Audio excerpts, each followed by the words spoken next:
പരമ ദിവ്യകാരുണ്യത്തിന്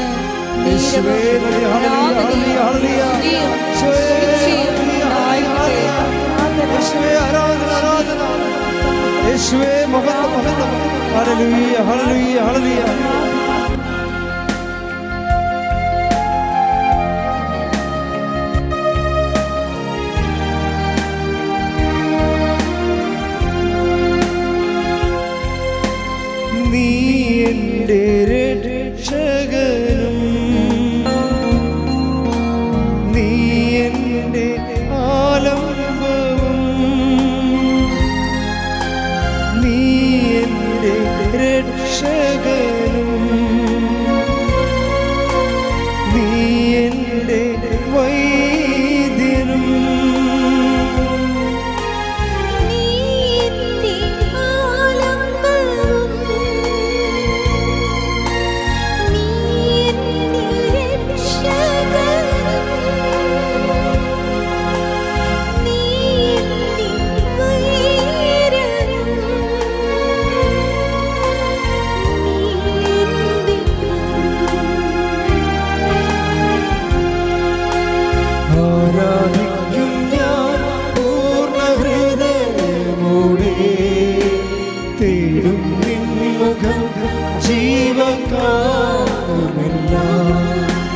സേവിച്ചിടും ഞാൻ സർവ്വവുമാ അടിയനിതാ. കരങ്ങളിൽ ഈശോയിലോട്ട് നീട്ടി അടിയനിതാ നാഥാ, അടിയനിതാ നാഥാ,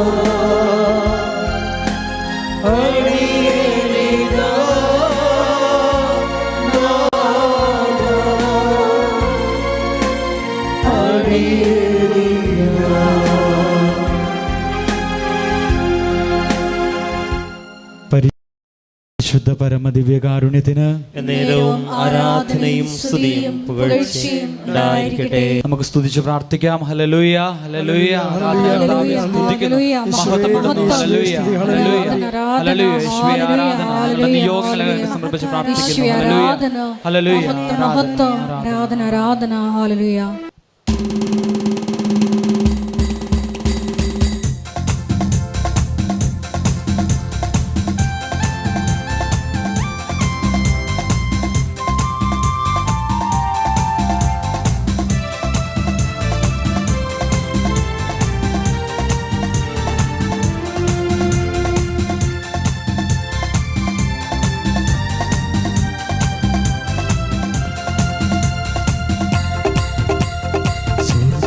തുറന്നു നീ പറന്നിറങ്ങണമേ പരിശുദ്ധാത്മാവേ, അഭിഷേകം തരണേ.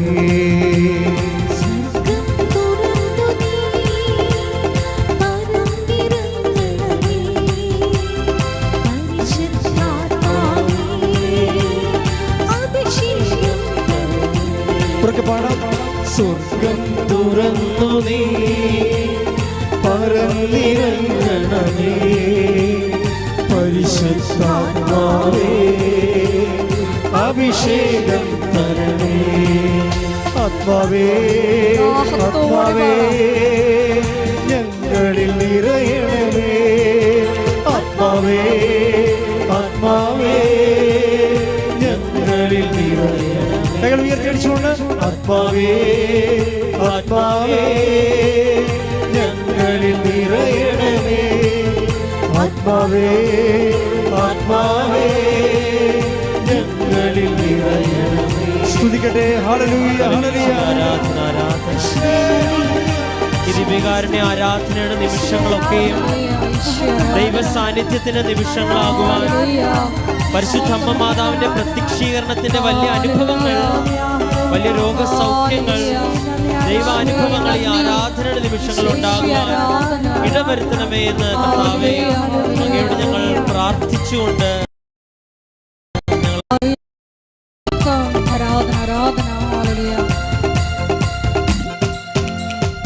ജീവജലമായി ജീവനുകളെ അഗ്നിജ്വാലയായി ജ്വലിപ്പിക്കണേ ജീവജലമായി ജീവനേകണേ അഗ്നിജ്വാലയായി ജ്വലിപ്പിക്കണേ കൊടുങ്കാറ്റായി നിറയണമേ ആത്മാഭിഷേകം പകരണമേ കൊടുങ്കാറ്റായി നിറയണമേ ആത്മാഭിഷേകം ഉയർത്തി ആത്മാവേ ആത്മാവേ ഞങ്ങളിൽ നിറയണമേ ആത്മാവേ ആത്മാവേ ഞങ്ങളിൽ നിറയണമേ ആത്മാവേ ആത്മാവേ ആത്മാവേ ഞങ്ങളിൽ നിറയണമേ ആത്മാവേ ആത്മാവേ ഞങ്ങളിൽ നിറയണമേ സ്തുതിക്കാം ഹല്ലേലൂയ ഹല്ലേലൂയ ഹല്ലേലൂയ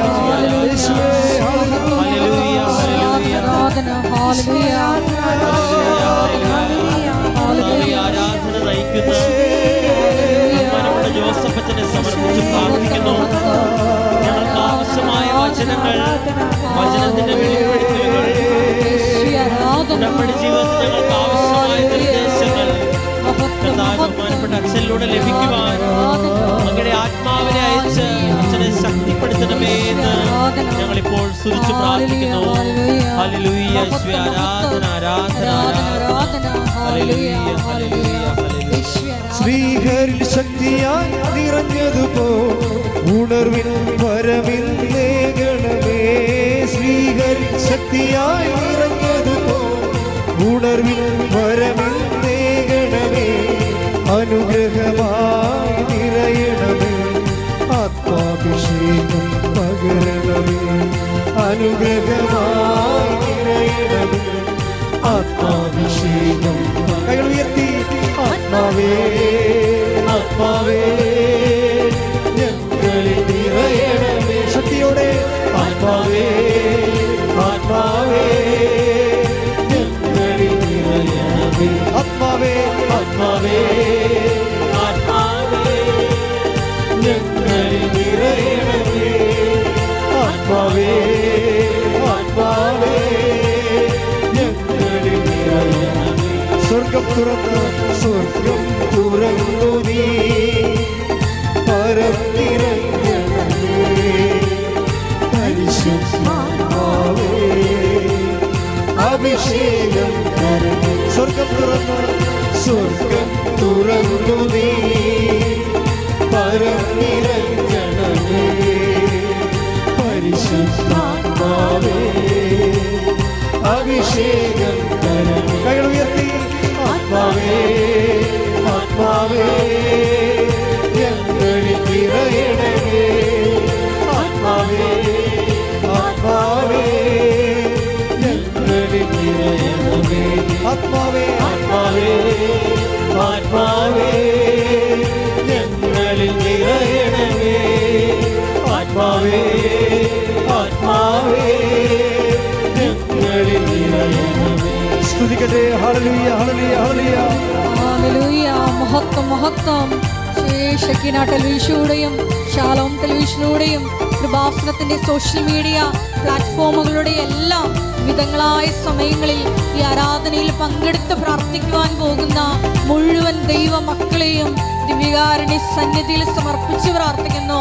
പരിശുദ്ധ അമ്മയുടെ പ്രത്യക്ഷീകരണത്തിന്റെ സാക്ഷികളാക്കി ആ മക്കൾ ഉയർത്തണമേ എന്ന് പ്രാർത്ഥിക്കുന്നു. അത്ഭുതങ്ങളാലും അടയാളങ്ങളാലും വചനത്താലും ആ മക്കളെ വഴി നടത്തണമേ എന്ന് പ്രാർത്ഥിക്കുന്നു. ഹല്ലേലൂയ മഹത്വം മഹത്വം ആരാധന ആരാധന ഹല്ലേലൂയ. ജീവജലമായി ജീവനേകണേ അഗ്നിജ്വാലയായി ജ്വലിപ്പിക്കണേ ജീവജലമായി ജീവനേകണേ അഗ്നിജ്വാലയായി ജീവജലമായി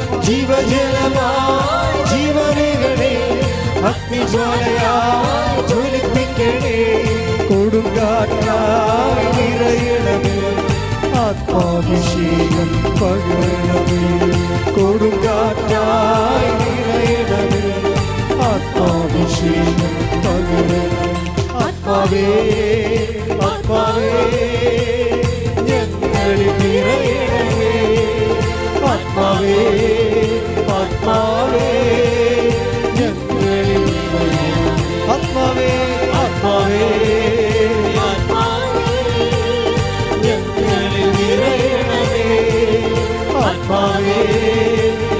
ആത്മാവേ ഞങ്ങളിൽ നിറയണമേ. സ്തുതിക്കട്ടെ. ഹല്ലേലൂയ ഹല്ലേലൂയ ഹല്ലേലൂയ ഹല്ലേലൂയ ഹല്ലേലൂയ. മഹത്വം മഹത്വം, ആരാധന ആരാധന.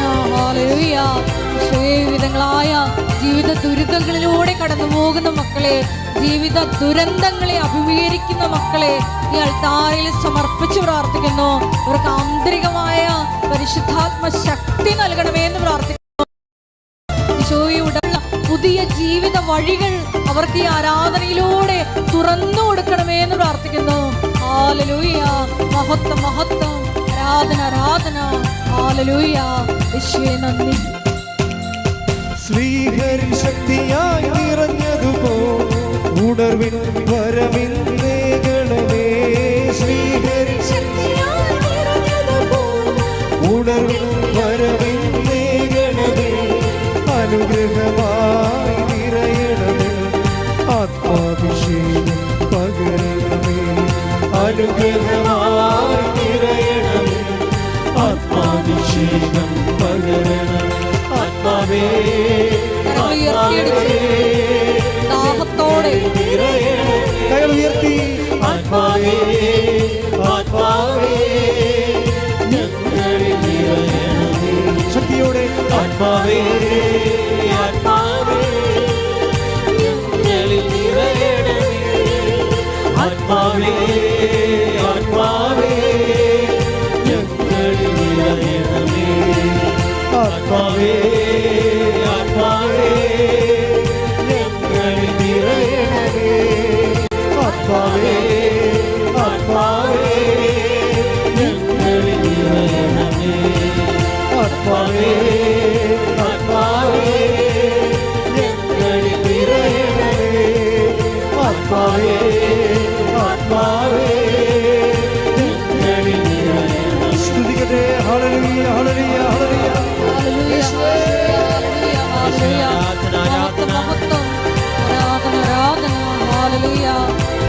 ദിവ്യകാരുണ്യനാഥനായ ദൈവമേ, അങ്ങയുടെ ജീവിക്കുന്ന സാന്നിധ്യം ഞങ്ങൾ അനുഭവിക്കുവാൻ പരിശുദ്ധ അമ്മയുടെ വലിയ സാന്നിധ്യമുള്ള ഈ ആലയത്തിൽ അമ്മ ജീവനോടെ പ്രത്യക്ഷപ്പെട്ട ഈ അൾത്താരയുടെ സമീപം അനേകർ ദൈവത്തെ ഏറ്റുപറയുന്ന, ദൈവാനുഭവം ലഭിക്കുന്ന, സൗഖ്യം നേടുന്ന അനുഭവങ്ങൾ ലഭിക്കുന്ന ഈ അൾത്താരയുടെ സമീപം ആയിരിക്കുന്ന ഞങ്ങൾ ഓരോരുത്തരും ദൈവാനുഭവത്താൽ നിറയുവാൻ, പരിശുദ്ധമ്മയുടെ പ്രത്യക്ഷീകരണത്തിന്റെ അനുഭവം ഞങ്ങളിൽ കടന്നു വരുവാൻ ഈ ആരാധന ഒരു കാരണമാകട്ടെ എന്ന് ഞങ്ങൾ പ്രാർത്ഥിക്കുന്നു.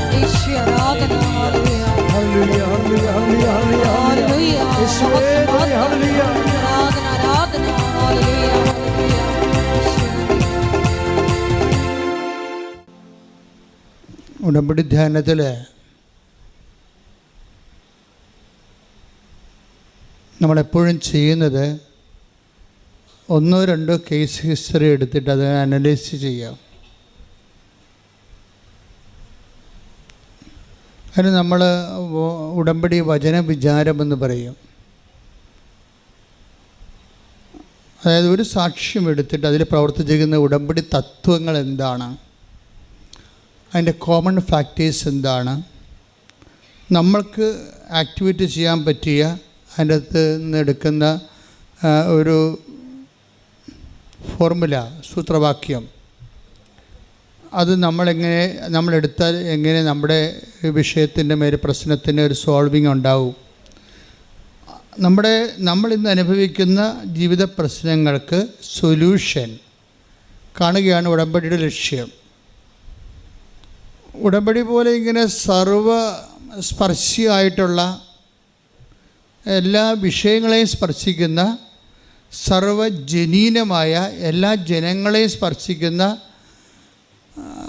ഒരു പ്രെയർ പ്രോജക്റ്റ്, പ്രാർത്ഥനാ പദ്ധതി, അതാണ് ഉടമ്പടിയുടെ ഒരു തനത് കൃപയെന്ന് പറയുന്നത്. കാരണം എല്ലാ ജനങ്ങളെയും അത് ആപ്ലിക്കബിളാണ്. Divide of any caste and creed,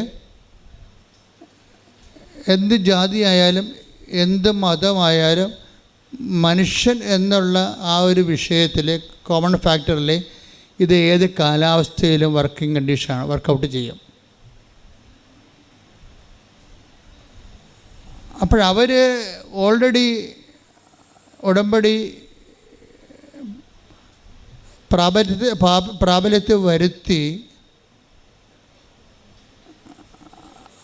അവരതിനെ ക്രാക്ക് ചെയ്ത വിധം കണ്ടുപിടിക്കുക, അതിൽ പ്രവർത്തിച്ച തത്വങ്ങളെ ട്രേസ് ഔട്ട് ചെയ്യുക. അതാണ് ഈ വചന വിചാരണത്തിൻ്റെ അല്ലെങ്കിൽ കേസ് ഹിസ്റ്ററി സ്റ്റഡിയുടെ പ്രധാനപ്പെട്ട ലക്ഷ്യം ഉടമ്പടി ധ്യാനത്തിലൂടെ. അപ്പം നിങ്ങൾക്കും ഇന്ന് ഇവിടുന്ന് ട്രേസ് ഔട്ട് ചെയ്തിരുന്ന പ്രിൻസിപ്പിൾ നിങ്ങളുടെ ജീവിത മണ്ഡലത്തിൽ നിങ്ങൾക്ക് ആപ്ലിക്കേറ്റ് ചെയ്യാവുന്നതാണ്. അതുകൊണ്ട് തന്നെ ഈ ധ്യാന മണിക്കൂറിലൂടെ ദൈവം നമുക്ക് ഉൾക്കാഴ്ചകൾ നൽകാനും ഉത്ബോധനം നൽകാൻ വേണ്ടി സ്തുതിക്കട്ടെ. ഹല്ലേലൂയ ഹല്ലേലൂയ ഹല്ലേലൂയ ഹല്ലേലൂയ. ജ്ഞാനത്തിന്റെ ആദ്യ അന്തം നിങ്ങൾക്ക് വചനം നൽകണമേ എന്ന് പ്രാർത്ഥിക്കുന്നു. നിങ്ങളെ വചനത്താൽ വഴി നടത്തണമേ എന്ന് പ്രാർത്ഥിക്കുന്നു. ആ വെളിപാടുകൾ നൽകണമേ എന്ന് പ്രാർത്ഥിക്കുന്നു. ഹല്ലേലൂയ.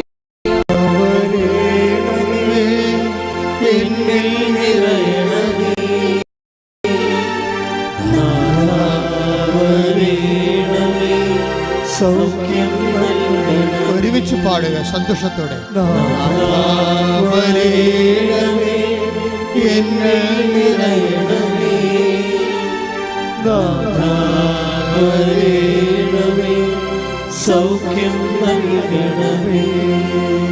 പരിശുദ്ധ പരമദിവ്യകാരുണ്യത്തിന് ആരാധനയും സ്തുതിയും പുകഴ്ചയും ഉണ്ടായിരിക്കട്ടെ. പരിശുദ്ധ പരമദിവ്യകാരുണ്യത്തിന് ആരാധനയും സ്തുതിയും പുകഴ്ചയും ഉണ്ടായിരിക്കട്ടെ. ഏതാണ്ട് ഒരേ പ്രിൻസിപ്പിൾ വർക്കൗട്ട് ചെയ്തിട്ടുള്ള 2 സാക്ഷ്യങ്ങളെ നിങ്ങളുടെ ശ്രദ്ധയിൽപ്പെടുത്തുന്നതാണ്. ഒന്നാമത്തെ സാക്ഷ്യം അലീഷ വർഗീസിൻ്റെ സാക്ഷ്യമാണ്.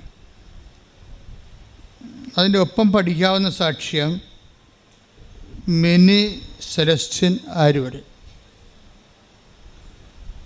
ഇനി ഇവർ ഉടമ്പടി ഫസ്റ്റായിട്ട് ഇവർ ചെയ്യുമ്പോൾ ഇവരുടെ ദെൻ റിയാലിറ്റി അല്ലെങ്കിൽ അവരുടെ സ്റ്റാറ്റസ് എന്തായിരുന്നു, അവരുടെ സഫറിങ് സ്റ്റാറ്റസ് എന്തായിരുന്നു.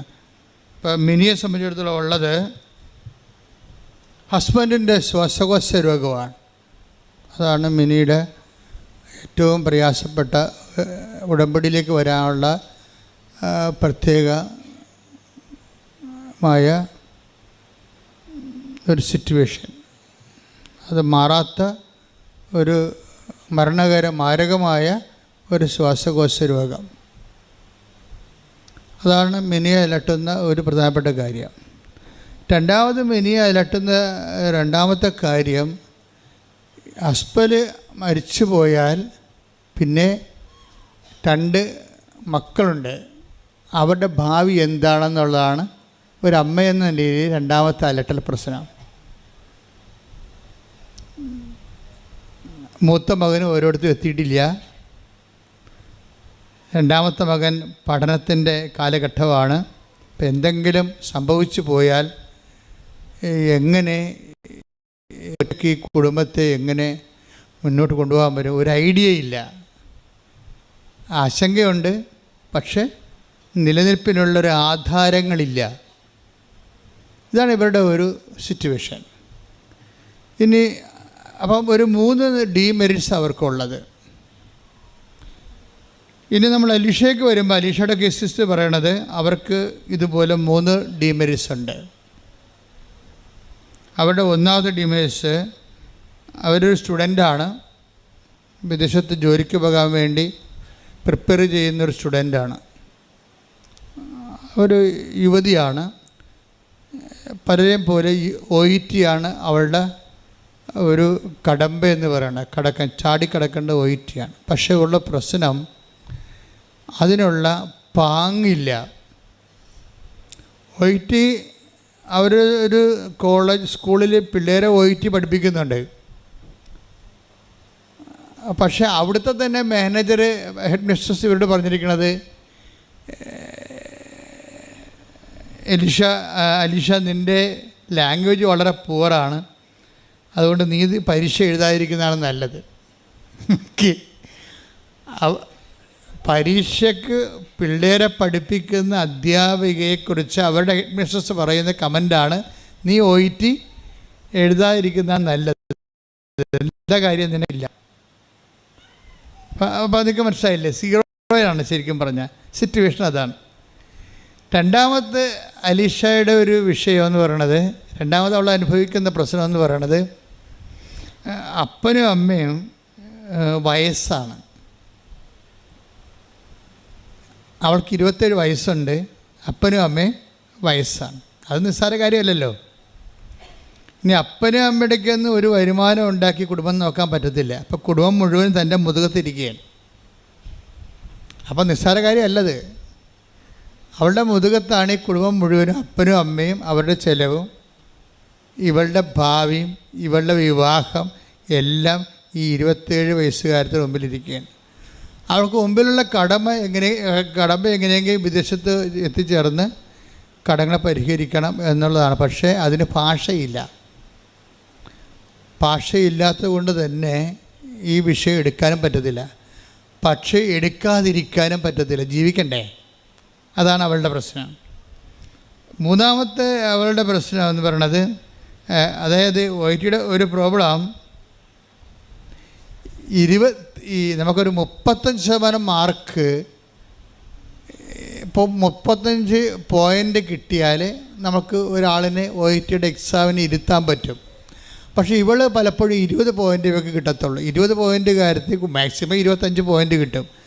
അങ്ങനെ ഒരാൾ വെറുതെ കൊണ്ടുപോയി 36,000 രൂപ OITക്ക് കൊണ്ട് മുടക്കിയ ആ ഉള്ള കാശും പോകും. അപ്പോൾ ഓരോ മനുഷ്യന്മാരെ അനുഭവിക്കുന്ന പ്രശ്നങ്ങൾ നിങ്ങൾ അറിയണം.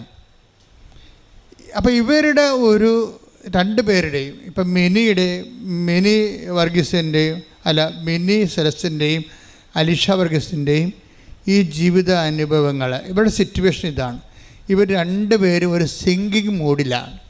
എന്ന് വെച്ച് കഴിഞ്ഞാൽ മുങ്ങി താഴ്ന്നുകൊണ്ടിരിക്കുന്ന ഒരു ജീവിതം. ഇവരെ സംബന്ധിച്ചിടത്തോളം അവരുടെ ബന്ധുക്കളോ സ്വന്തപ്പെട്ടവരോ നിലവിൽ ആരും അവരെ സപ്പോർട്ട് ചെയ്യാനില്ല. അവർ തന്നെ അവരുടെ ജീവിതം ജീവിച്ച് തീർക്കണം. ഈ അവസ്ഥയിലാണ് മെൻറ്റർമാർ വരണത്. കവനൻ്റ് മെൻറ്റർമാർ ഒരു വലിയ ഇവാഞ്ചലിസ്റ്റുകളാണ്. നിങ്ങളെപ്പോഴും ഓർക്കണം, ഇവിടെ നിങ്ങളിരിക്കുമ്പോൾ നിങ്ങളിവിടേക്ക് മാതാവിൻ്റെ തിരുസന്നിധിയെ കൊണ്ടുവന്നിട്ടുള്ള ഒത്തിരി മെൻറ്റർമാരുണ്ട്. അവരോർത്ത് നമുക്ക് നിങ്ങളെ കവനൻ്റിനെക്കുറിച്ചും കൃപാസനത്തെക്കുറിച്ചും മാതാവിനെക്കുറിച്ചും നിങ്ങളോട് കണ്ണീരിൻ്റെ കാലത്ത് നിങ്ങൾക്ക് ഉപദേശം നൽകിയ മക്കളെ ഓർത്തുകൊണ്ട് സ്തുതിക്കട്ടെ. ഹല്ലേലൂയ, ഹല്ലേലൂയ, ഹല്ലേലൂയ, ഹല്ലേലൂയ. ആരാധന, ഹല്ലേലൂയ, മഹത്വം, ആരാധന.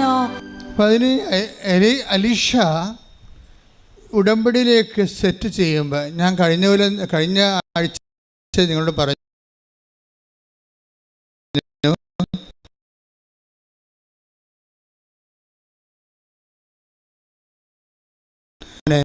അവർ പദ്ധതിയിലേക്ക് ക്രമീകരിച്ച് വെക്കുക, സെറ്റ് ചെയ്ത് വെക്കുക.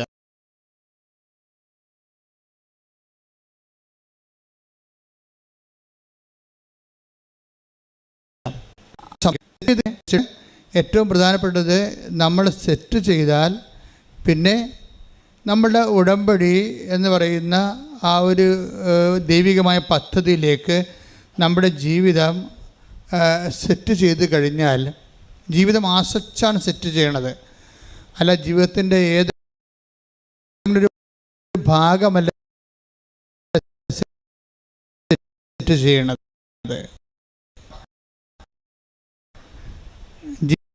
ജീവിതം ആസ്വദിച്ച് നിങ്ങളുടെ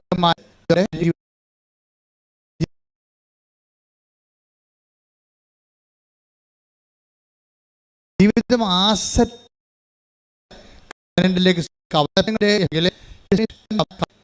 ചെയ്തു വരണത് സമ്പൂർണ്ണതയിൽ ആ വ്യക്തിയുടെ എല്ലാ ജീവിതം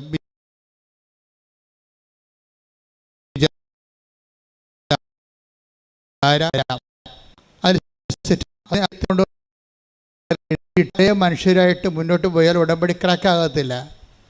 കാര്യം ഇതിൻ്റെ ഉടമ്പടിയുടെ മറ്റ് പ്രാർത്ഥനാ രീതികളിൽ നിന്ന് വ്യത്യസ്തമായിട്ടുള്ളത്, നിങ്ങൾ ഉടമ്പടി പെർഫെക്റ്റ് ആണെങ്കിൽ, ഇവിടുന്ന് പറഞ്ഞിരിക്കുന്നത് അവൻ പറയണ പോലെ ചെയ്യുന്നതനുസരിച്ച് കൊണ്ട് നിങ്ങളുടെ പ്രാർത്ഥനാ ജീവിതവും നിങ്ങളുടെ പ്രവർത്തന ജീവിതവും നിങ്ങളുടെ പ്രേക്ഷിത ജീവിതവും, 3 ജീവിതമാണ് ഉടമ്പടിക്കുള്ളത്.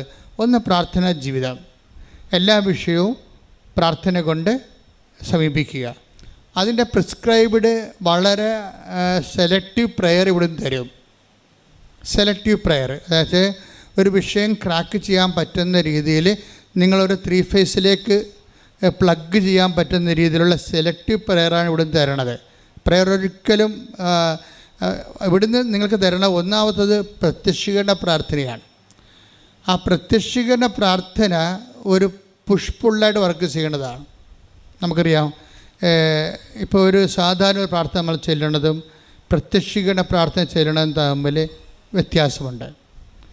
പ്രത്യക്ഷീകരണ പ്രാർത്ഥന എന്ന് പറയുന്നത് ഉടമ്പടി ബേസ് ചെയ്തിരിക്കുന്നതും ഉടമ്പടിയുടെ ദൈവികമായ ലക്ഷ്യവും എല്ലാം മാതാവിൻ്റെ പ്രത്യക്ഷീകരണവുമായിട്ട് ബന്ധപ്പെട്ടാണ് നമുക്ക് ഉടമ്പടി നൽകിയിരിക്കുന്നത്.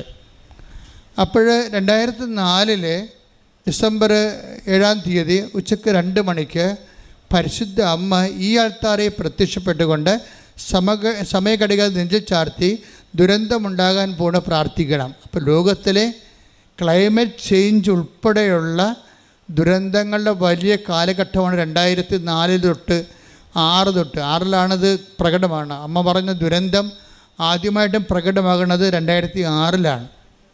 2004 സുനാമിക്ക് ശേഷം, സുനാമിക്ക് 1 മാസം മുമ്പാണ് ദുരന്തമുണ്ടാകാൻ പോകണമെന്ന് പറഞ്ഞത്. പ്രാർത്ഥിക്കണം. അപ്പോൾ ഡിസംബർ 7-ാം തീയതി പറഞ്ഞു, 26-ാം തീയതി സുനാമി ഉണ്ടായി. പിന്നെ സുനാമി കെട്ടടങ്ങിയ ഉടനെ ചിക്കൻ ഗുനിയ ആരംഭിച്ചു. ആൾക്കാരൊക്കെ ഇന്നും മുടങ്ങി നടക്കണുണ്ട് അല്ലേ, കണ്ടില്ലേ? ചിക്കൻ ഗുനിയയുടെ കാലം കഴിഞ്ഞത് 2009-ലാണ് തീരണത്. 2009 തീർന്നു കഴിയുമ്പോൾ ഉടനെ നിപ്പ വൈറസ് സ്റ്റാർട്ട് ചെയ്യും. 2012 വരെ ഉണ്ട് നിപ്പ വൈറസ്. നിപ്പ വൈറസിൻ്റെ കൂടെ പിന്നെ പക്ഷിപ്പനി, അങ്ങനെ ഇപ്പോൾ തക്കാളിപ്പനി, പലതരത്തിലുള്ള പനികളെല്ലാം പിന്നെ പനികളുടെ ഒരു കാലഘട്ടമാണ് നമ്മൾ കണ്ടത്. പനികളെല്ലാം തന്നെ മാരകമായ പനികളായിരുന്നു. കുറച്ച് പേര് ജീവിച്ചിരിക്കുന്നവർ അവരെക്കുറിച്ച് ഓർക്കണമെന്നില്ല, മരിച്ചുപോയോ അതൊക്കെ ഉണ്ട്.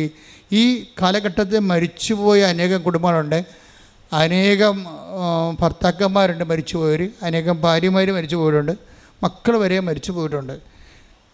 അപ്പോൾ ആരെങ്കിലും നമ്മളിപ്പോൾ അവശേഷിക്കുന്നവർ മരിച്ചവരെക്കുറിച്ച് അറിയുന്നില്ലല്ലോ. അപ്പോൾ ഈ ഒരു കാലഘട്ടം മരണത്തിൻ്റെ ഒരു വലിയ കാലഘട്ടമാണ്. അതങ്ങനെ വന്ന് ഒരു 2018 മാറണത്, പ്രളയമായി മാറണത്. 18-ലും 19-ലും പ്രളയം വരും. 20-ലേക്ക് വരുമ്പോൾ അത് കോവിഡായിട്ട് ചേഞ്ച് ചെയ്യും. 19 കോവിഡായിട്ട് ഇവിടെ 20-ൽ വരുമ്പോൾ നാട്ടിൽ കോവിഡ് വരും. പിന്നെ 21 വരെ കോവിഡിൻ്റെ കാലഘട്ടമാണ്. കോവിഡിൻ്റെ കാലഘട്ടത്തിന് ശേഷമാണ് പിന്നെ ഉരുൾപൊട്ടൽ അതുപോലെയുള്ള കുറച്ച് കാഷ്വാലിറ്റി മാത്രം ഉണ്ടാകുന്ന ചെറിയ ചെറിയ ദുരന്തങ്ങൾ ലോകത്തിൻ്റെ എല്ലാ ഭാഗങ്ങളിലും, കത്രീന കൊടുങ്കാറ്റ് ഉൾപ്പെടെയുള്ള പല പല പേരുകൾ, പല പല ചേട്ടത്തിമാരുടെ പേരുകളിൽ കൊടുങ്കാറ്റുകൾ ഇറങ്ങും ഓരോ രീതികളിൽ. അതൊക്കെ ഇപ്പോഴും നടന്നുകൊണ്ടിരിക്കുന്ന കാര്യങ്ങളാണ്. അപ്പോൾ പക്ഷേ ഇങ്ങനെ ഒരു 2004 മുതൽ ഇങ്ങോട്ട് ദുരന്തങ്ങളുടെയും മനുഷ്യരാശി ഇതിൻ്റെ ഭാഗമായിട്ട് 2012 വന്നപ്പോൾ 92 മുതൽ ഇതിൻ്റെ ഒരു ലാഞ്ചനം ഉണ്ടായിരുന്നു. ഇൻ്റർനാഷണൽ ഭൗമ ഉച്ചകോടിക്ക് പിന്നീട് അന്ന് മുതൽ ക്ലൈമറ്റ് ചേഞ്ച് എന്നും പറഞ്ഞ് ആഗോള വ്യാപകമായ രീതിയിലുള്ള ദുരന്തം വിതച്ചിട്ടുണ്ട്. ക്ലൈമറ്റ് ചേഞ്ച് ആളുടെ കയ്യിൽ നിൽക്കണില്ല. അതിൽ എൽ നീനോയിലേക്ക് പോകുന്നു. എൽ നീനോ മേഘങ്ങളും എൽ നീനോ കാലാവസ്ഥകളും കൂമ്പാര മേഘങ്ങളും അതുപോലെ തന്നെ കൂമ്പാര മേഘങ്ങൾ നമ്മൾ ജീവിതത്തിൽ ഒരിക്കലും കണ്ടിട്ടില്ലല്ലോ. സീസണെല്ലാം പോയിരിക്കുകയാണ്. ഇപ്പോൾ സീസൺ പോയി, കൃഷികളെല്ലാം പോയി അല്ലേ? സീസണെല്ലാം പോയി. നമ്മുടെ സീസൺ പണ്ട് നമുക്ക് ജൂൺ എന്ന് പറയുമ്പോൾ മെയ് 31-ാം തീയതി എന്ന് പറയുമ്പോൾ തന്നെ മൺസൂൺ മേഘം വന്നു. ജൂൺ ജൂലൈ എന്ന് പറയുമ്പോൾ തന്നെ വർഷം തീർന്നു.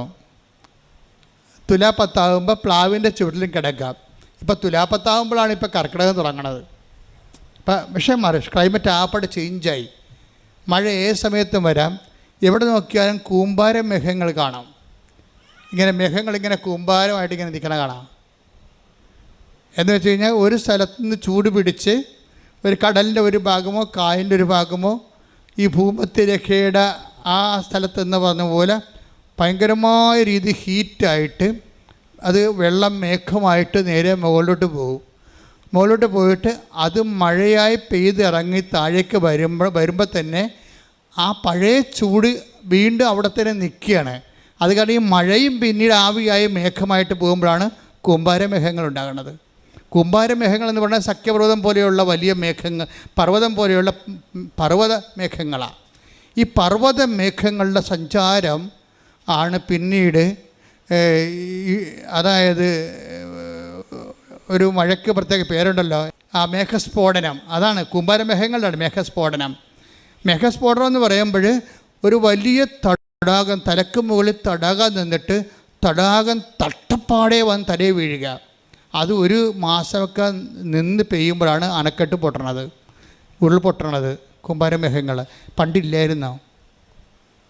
പണ്ടില്ലായിരുന്നു. കൃപാസന അമ്മയാണിത് പറയണത്.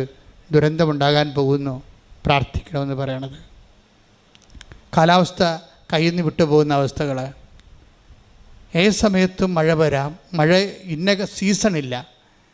കാലാവസ്ഥ ഇല്ലാത്ത രീതിയിൽ മഴകൾ ഇങ്ങനെ പെയ്തുകൊണ്ടിരിക്കുക. എപ്പോഴും വെള്ളം നനഞ്ഞും മുങ്ങിയും തോന്നും ജീവിക്കുക. അതിൻ്റെ പേരിൽ പുതിയ ദുഷ്ടജന്തുക്കൾ, ഹിംസ്ര ജന്തുക്കളൊക്കെ ഉണ്ടാകുക. അൺസീസൺ ആയത് കാരണം, ക്ലൈമറ്റ് ചേഞ്ചുള്ള കാരണം പല കർഷകർക്ക് വിളയിറക്കാൻ പറ്റാത്ത അവസ്ഥ വരുന്നു. ജനത്തിന് കാർഷിക മേഖല തകരുന്നു, ജനം പട്ടിണിയിലാകുന്നു. അങ്ങനെ പല തരത്തിലുള്ള ദുരന്തമുണ്ട്.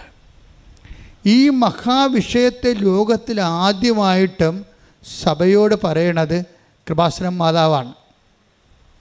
അതാണ് നമ്മൾ ചിന്തിക്കണം. നമ്മൾ ചരിത്രത്തോട് ചിന്തിക്കുമ്പോൾ അമ്മ 2004 ഡിസംബർ 7 ഉച്ചയ്ക്ക് 2:30 മണിക്ക് ഇതുപോലെ ആരാധന സമയത്താണ് പുറകിൽ പ്രത്യക്ഷപ്പെട്ട് ഞാൻ തിരിഞ്ഞു നോക്കുമ്പോൾ ആരോ നിൽക്കണ പോലെ ഞാൻ കണ്ടിട്ട് തിരിഞ്ഞു നോക്കുക, മനസ്സിൽ തോന്നിയിട്ട് തിരിഞ്ഞു നോക്കുകയാണ്.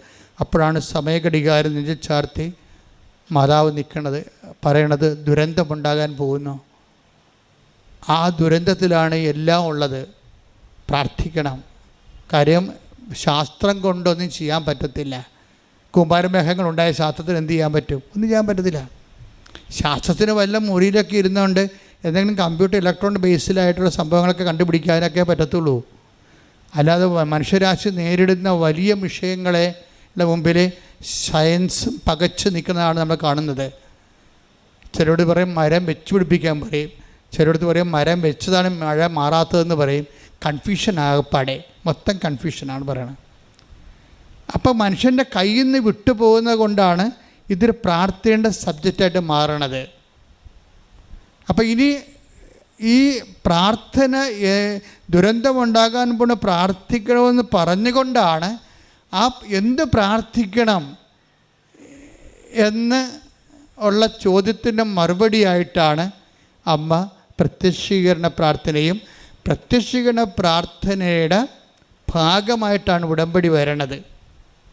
ഉടമ്പടിയാകുമ്പോൾ ഉടമ്പടിക്കുള്ള ഏറ്റവും വലിയ ഗുണമെന്ന് പറയണത് ദൈവത്തിന് നമ്മൾ മറ്റെല്ലാ പ്രാർത്ഥനകൾക്കുള്ള പ്രത്യേകത, നമ്മൾ പ്രാർത്ഥിക്കുന്നു, ദൈവം കേട്ടെങ്കിൽ കേട്ട്, കേട്ടില്ലേ കേട്ടില്ല. ആംബിഗസാണ്, ഹൈപ്പോത്തസിസാണ്, ഒരു നിർബന്ധവുമില്ല കേൾക്കണമെന്ന്. പക്ഷെ ഉടമ്പടിയെ സംബന്ധിച്ചിടത്തോളം ഉടമ്പടി ഉടനെ വ്യക്തിക്ക് ദൈവം വ്യക്തിയിൽ ഇൻട്രാക്ട് ചെയ്യാൻ പറ്റുന്ന രീതിയിൽ ഉടമ്പടി വ്യക്തിയെ ആദ്യം തന്നെ റീഫോർമാറ്റ് ചെയ്യും. നിർബന്ധപൂർവ്വമുള്ള റീഫോർമാറ്റ് എന്നുവെച്ചാൽ ഇതിൻ്റെ ഉടമ്പടി ലക്ഷ്യം ദൈവം ഇപ്പം തന്നെ അലീഷായും മിനിയും പറയുന്ന കോമൺ ഫാക്ടറുണ്ട്.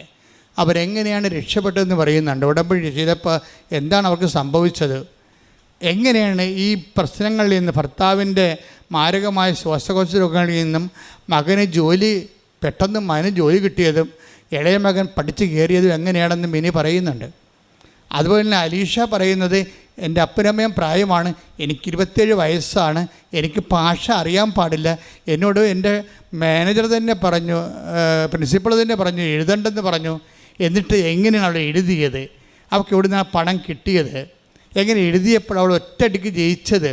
കാര്യം ഭാഷ അറിയുന്നവർ പോലും 10 പ്രാവശ്യം പോയിട്ട് എഴുതുന്നത് നമുക്ക് കേട്ടിട്ടുണ്ട്.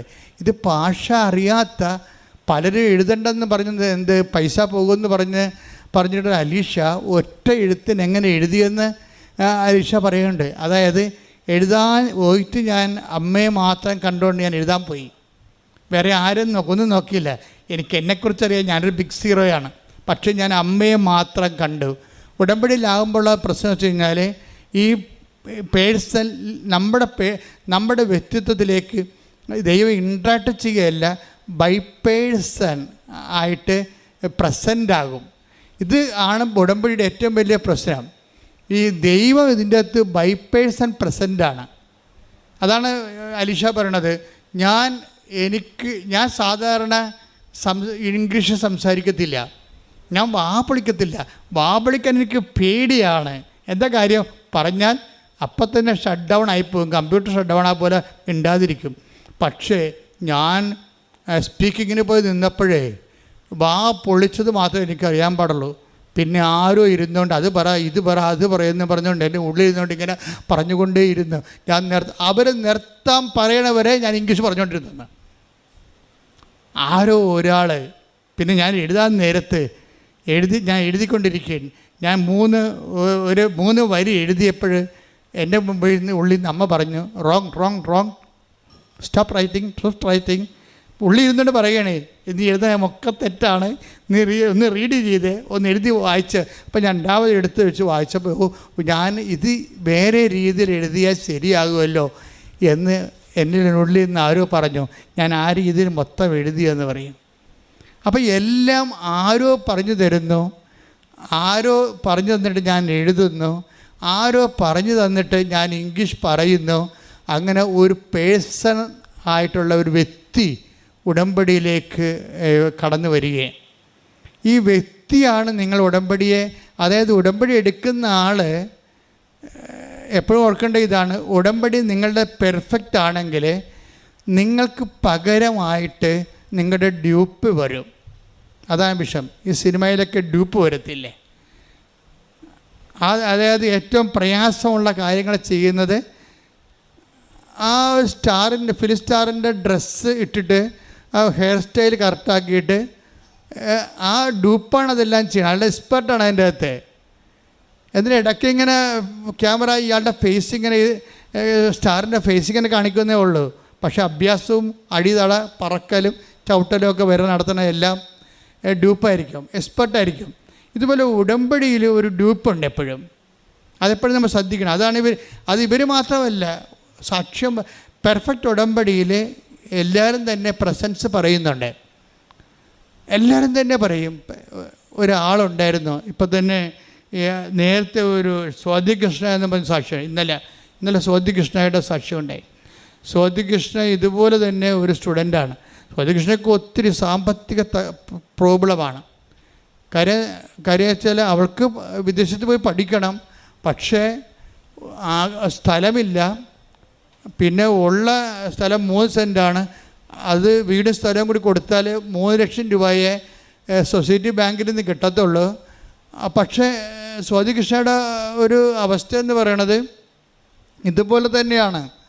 അതായത് മാതാപിതാക്കന്മാർ സിക്കോ മറ്റേയാണ്, അവൾക്കിത് പറ്റാത്ത ഒരു ജോലിയാണ്. പക്ഷേ ഇത് അല്ലാതെ വേറെ ഒരു കാര്യം അവർക്കില്ല. അപ്പം അങ്ങനെ സാമ്പത്തികമായ തകർച്ചയാണ്. ഇപ്പോൾ എന്നാ ചെയ്യുന്നത് വെച്ചാൽ സ്വാതികൃഷ്ണ പറയുന്നത് ഞാനും എൻ്റെ അമ്മയും കൂടി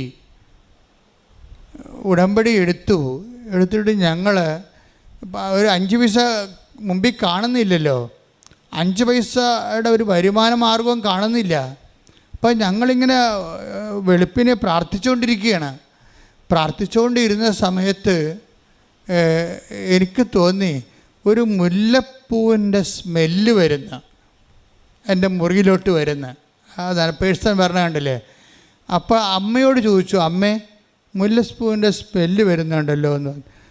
അപ്പോൾ അവളുടെ മനസ്സിൽ തോന്നി നീ വെളുപ്പിനെ അടഞ്ഞു കിടക്കുന്ന വാതിലല്ലേ, വാതിൽ തുറക്കാൻ പറഞ്ഞ്.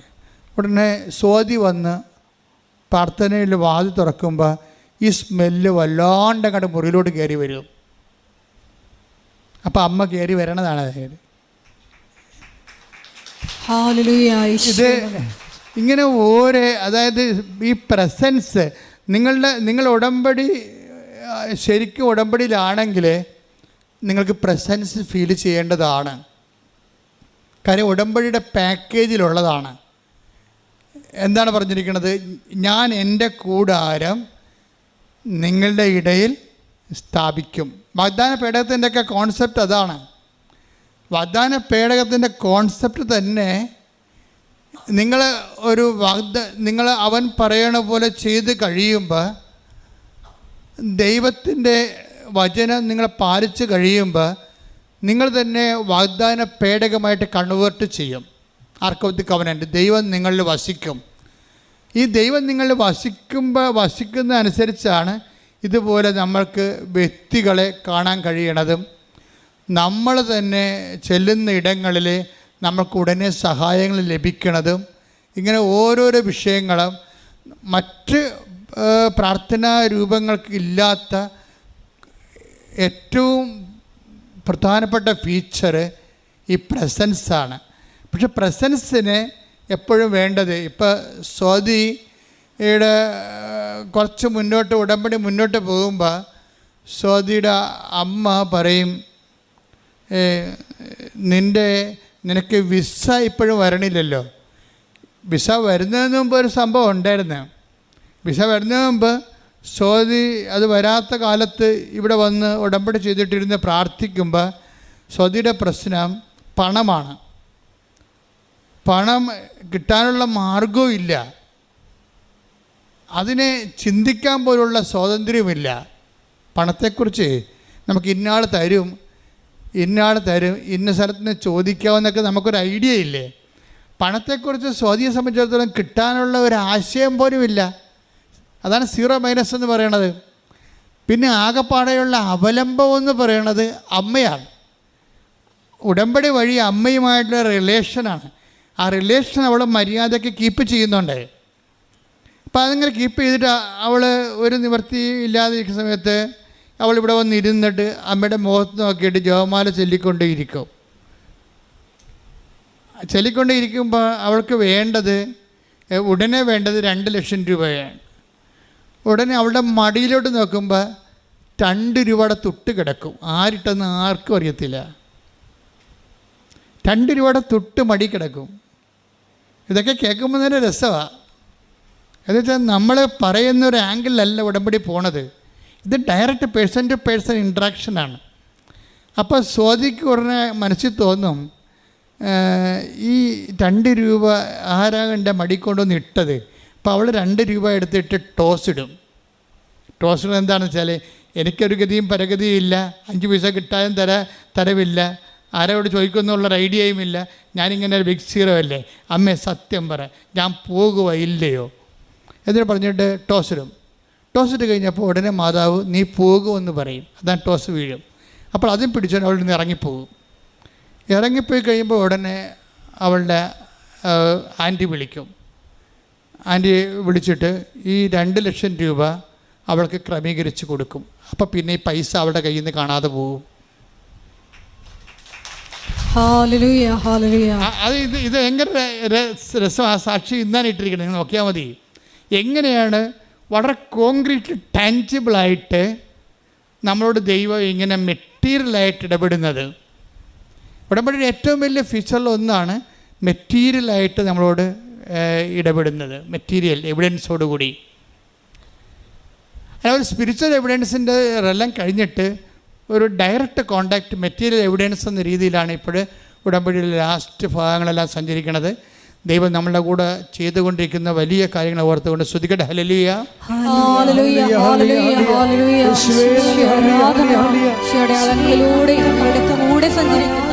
അവിടുത്തെ സാന്നിധ്യത്തിന് നന്ദി പറയുന്നു.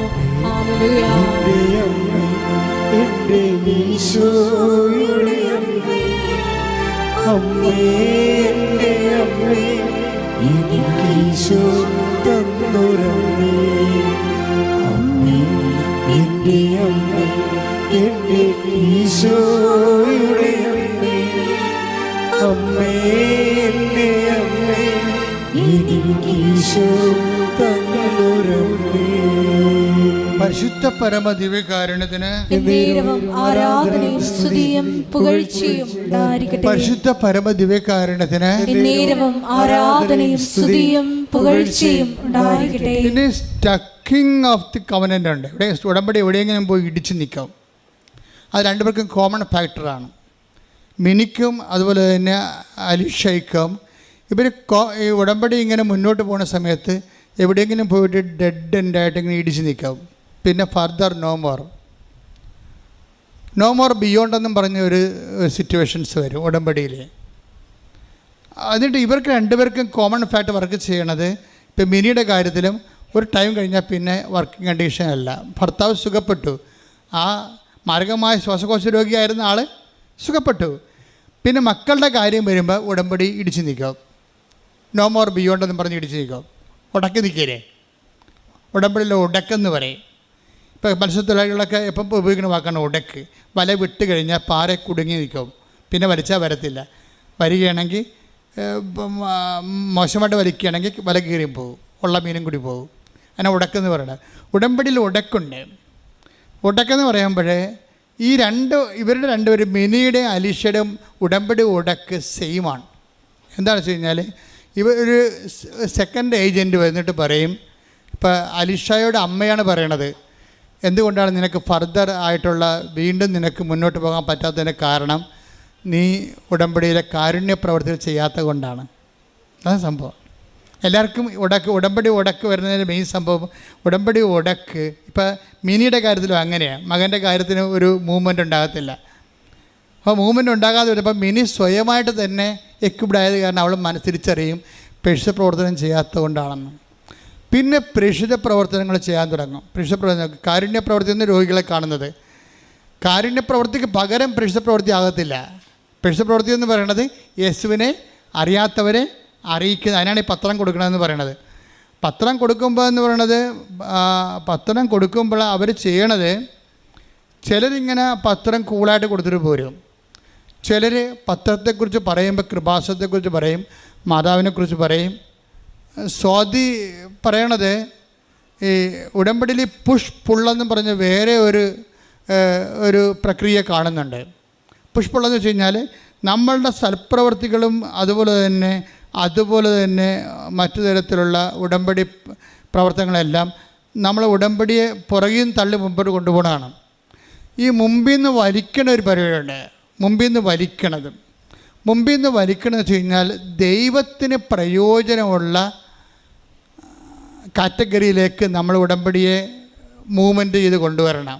ഇപ്പോൾ ഇവളെന്താ പറയണത്, സ്വാതി എന്താ പറയണത്? സ്വാതി പറയണത്, കർത്താവേ, സ്വാതിയുടെ പ്രാർത്ഥനകൾ അവസാന കാലമാകുമ്പോൾ ഉടമ്പടി ക്രാക്കിംഗ് കണ്ടീഷനിലേക്ക് പോകുമ്പോൾ സ്വാതി അപ്പം പ്രാർത്ഥിക്കണേ, കർത്താവേ, എല്ലാവരോടും ഞാൻ പറയുന്നുണ്ട്, മറ്റുള്ളവരുടെ അനുഭവങ്ങളാണ് പറയണത്. ഞങ്ങളുടെ നാട്ടിലെ ചേച്ചിക്ക് ഇന്നത് സംഭവിച്ചു, രോഗം ഇങ്ങനെ സുഖപ്പെട്ടു, ജോലി അങ്ങനെ കിട്ടിയെന്നൊക്കെയാണ് അയാൾ പറഞ്ഞുകൊണ്ടാണ് ഞാൻ നിന്നെ പരിചയപ്പെടുത്തുന്നത്. ഈശോ, ഞാൻ നിന്നെ മറ്റുള്ളവരുടെ അനുഭവങ്ങൾ പറഞ്ഞുകൊണ്ടാണ് പരിചയപ്പെടുത്തുന്നത്. എനിക്ക് നിന്നെ പരിചയപ്പെടുത്തണമെങ്കിൽ എനിക്ക് നീ സ്വന്തം അനുഭവങ്ങൾ തരണമെന്ന് പറയും. അവിടെ വിഷയം അതാണ്. ഇവർ പറഞ്ഞത് ഇവരുടെ നിയോഗം നിറവേറ്റാനാണ് പറയണത്. പക്ഷെ പറയണ ഭാഷ ഉപയോഗിച്ചിരിക്കുന്നതിൻ്റെ ഇൻറ്റൻഷൻ വ്യത്യാസമുണ്ട്. നിങ്ങൾ പറയും ഭർത്താവിൻ്റെ കുടിമാറണേ ഈ ജന്മം മാറത്തില്ല. കാര്യം അത് നിങ്ങൾ സെറ്റ് ചെയ്തിരിക്കുന്ന പ്രെയർ സെറ്റ് ചെയ്തിരിക്കുന്ന രീതി, അതിൻ്റെ സെൻറ്റർ പോയിൻ്റ് നിങ്ങളാണ്, ദൈവമല്ല. നിങ്ങളുടെ കുടി മാറിയിട്ട് കർത്താവിന് എന്ത് കിട്ടാനാണ്? നിങ്ങളുടെ കുടി മാറിയാൽ അത്രയും കാശ് വീട്ടിൽ കിട്ടും, അത്രയും കാശ് കൂടി നിങ്ങൾക്ക് സാരി വാങ്ങിക്കാവുന്നല്ലാതെ ദൈവത്തിന് എന്താ പ്രയോജനം? അപ്പോൾ പ്രാർത്ഥന റീഡിസൈൻ ചെയ്യണം. പറഞ്ഞ മനസ്സിലായില്ലേ? ഇതിൻ്റെ ഒരു എൻജിനീയറിങ്, കവനൻ്റ് എൻജിനീയറിങ് എന്ന് പറയുന്നത് ബുദ്ധിപരമായിട്ട് ചെയ്യേണ്ട പ്രാർത്ഥനയാണിത്. എന്നുവെച്ചാൽ ഇപ്പോൾ സ്വാതി പറയണത് എന്താണെന്ന് വെച്ചാൽ, എനിക്ക് നിന്നെ കൺവേ ചെയ്യണം. പക്ഷേ ഇത്രയും നാൾ ഞാൻ ചെയ്തുകൊണ്ടിരുന്നത് മറ്റുള്ളവരുടെ അനുഭവങ്ങളാണ് ഞാൻ പറഞ്ഞുകൊണ്ടിരുന്നത്.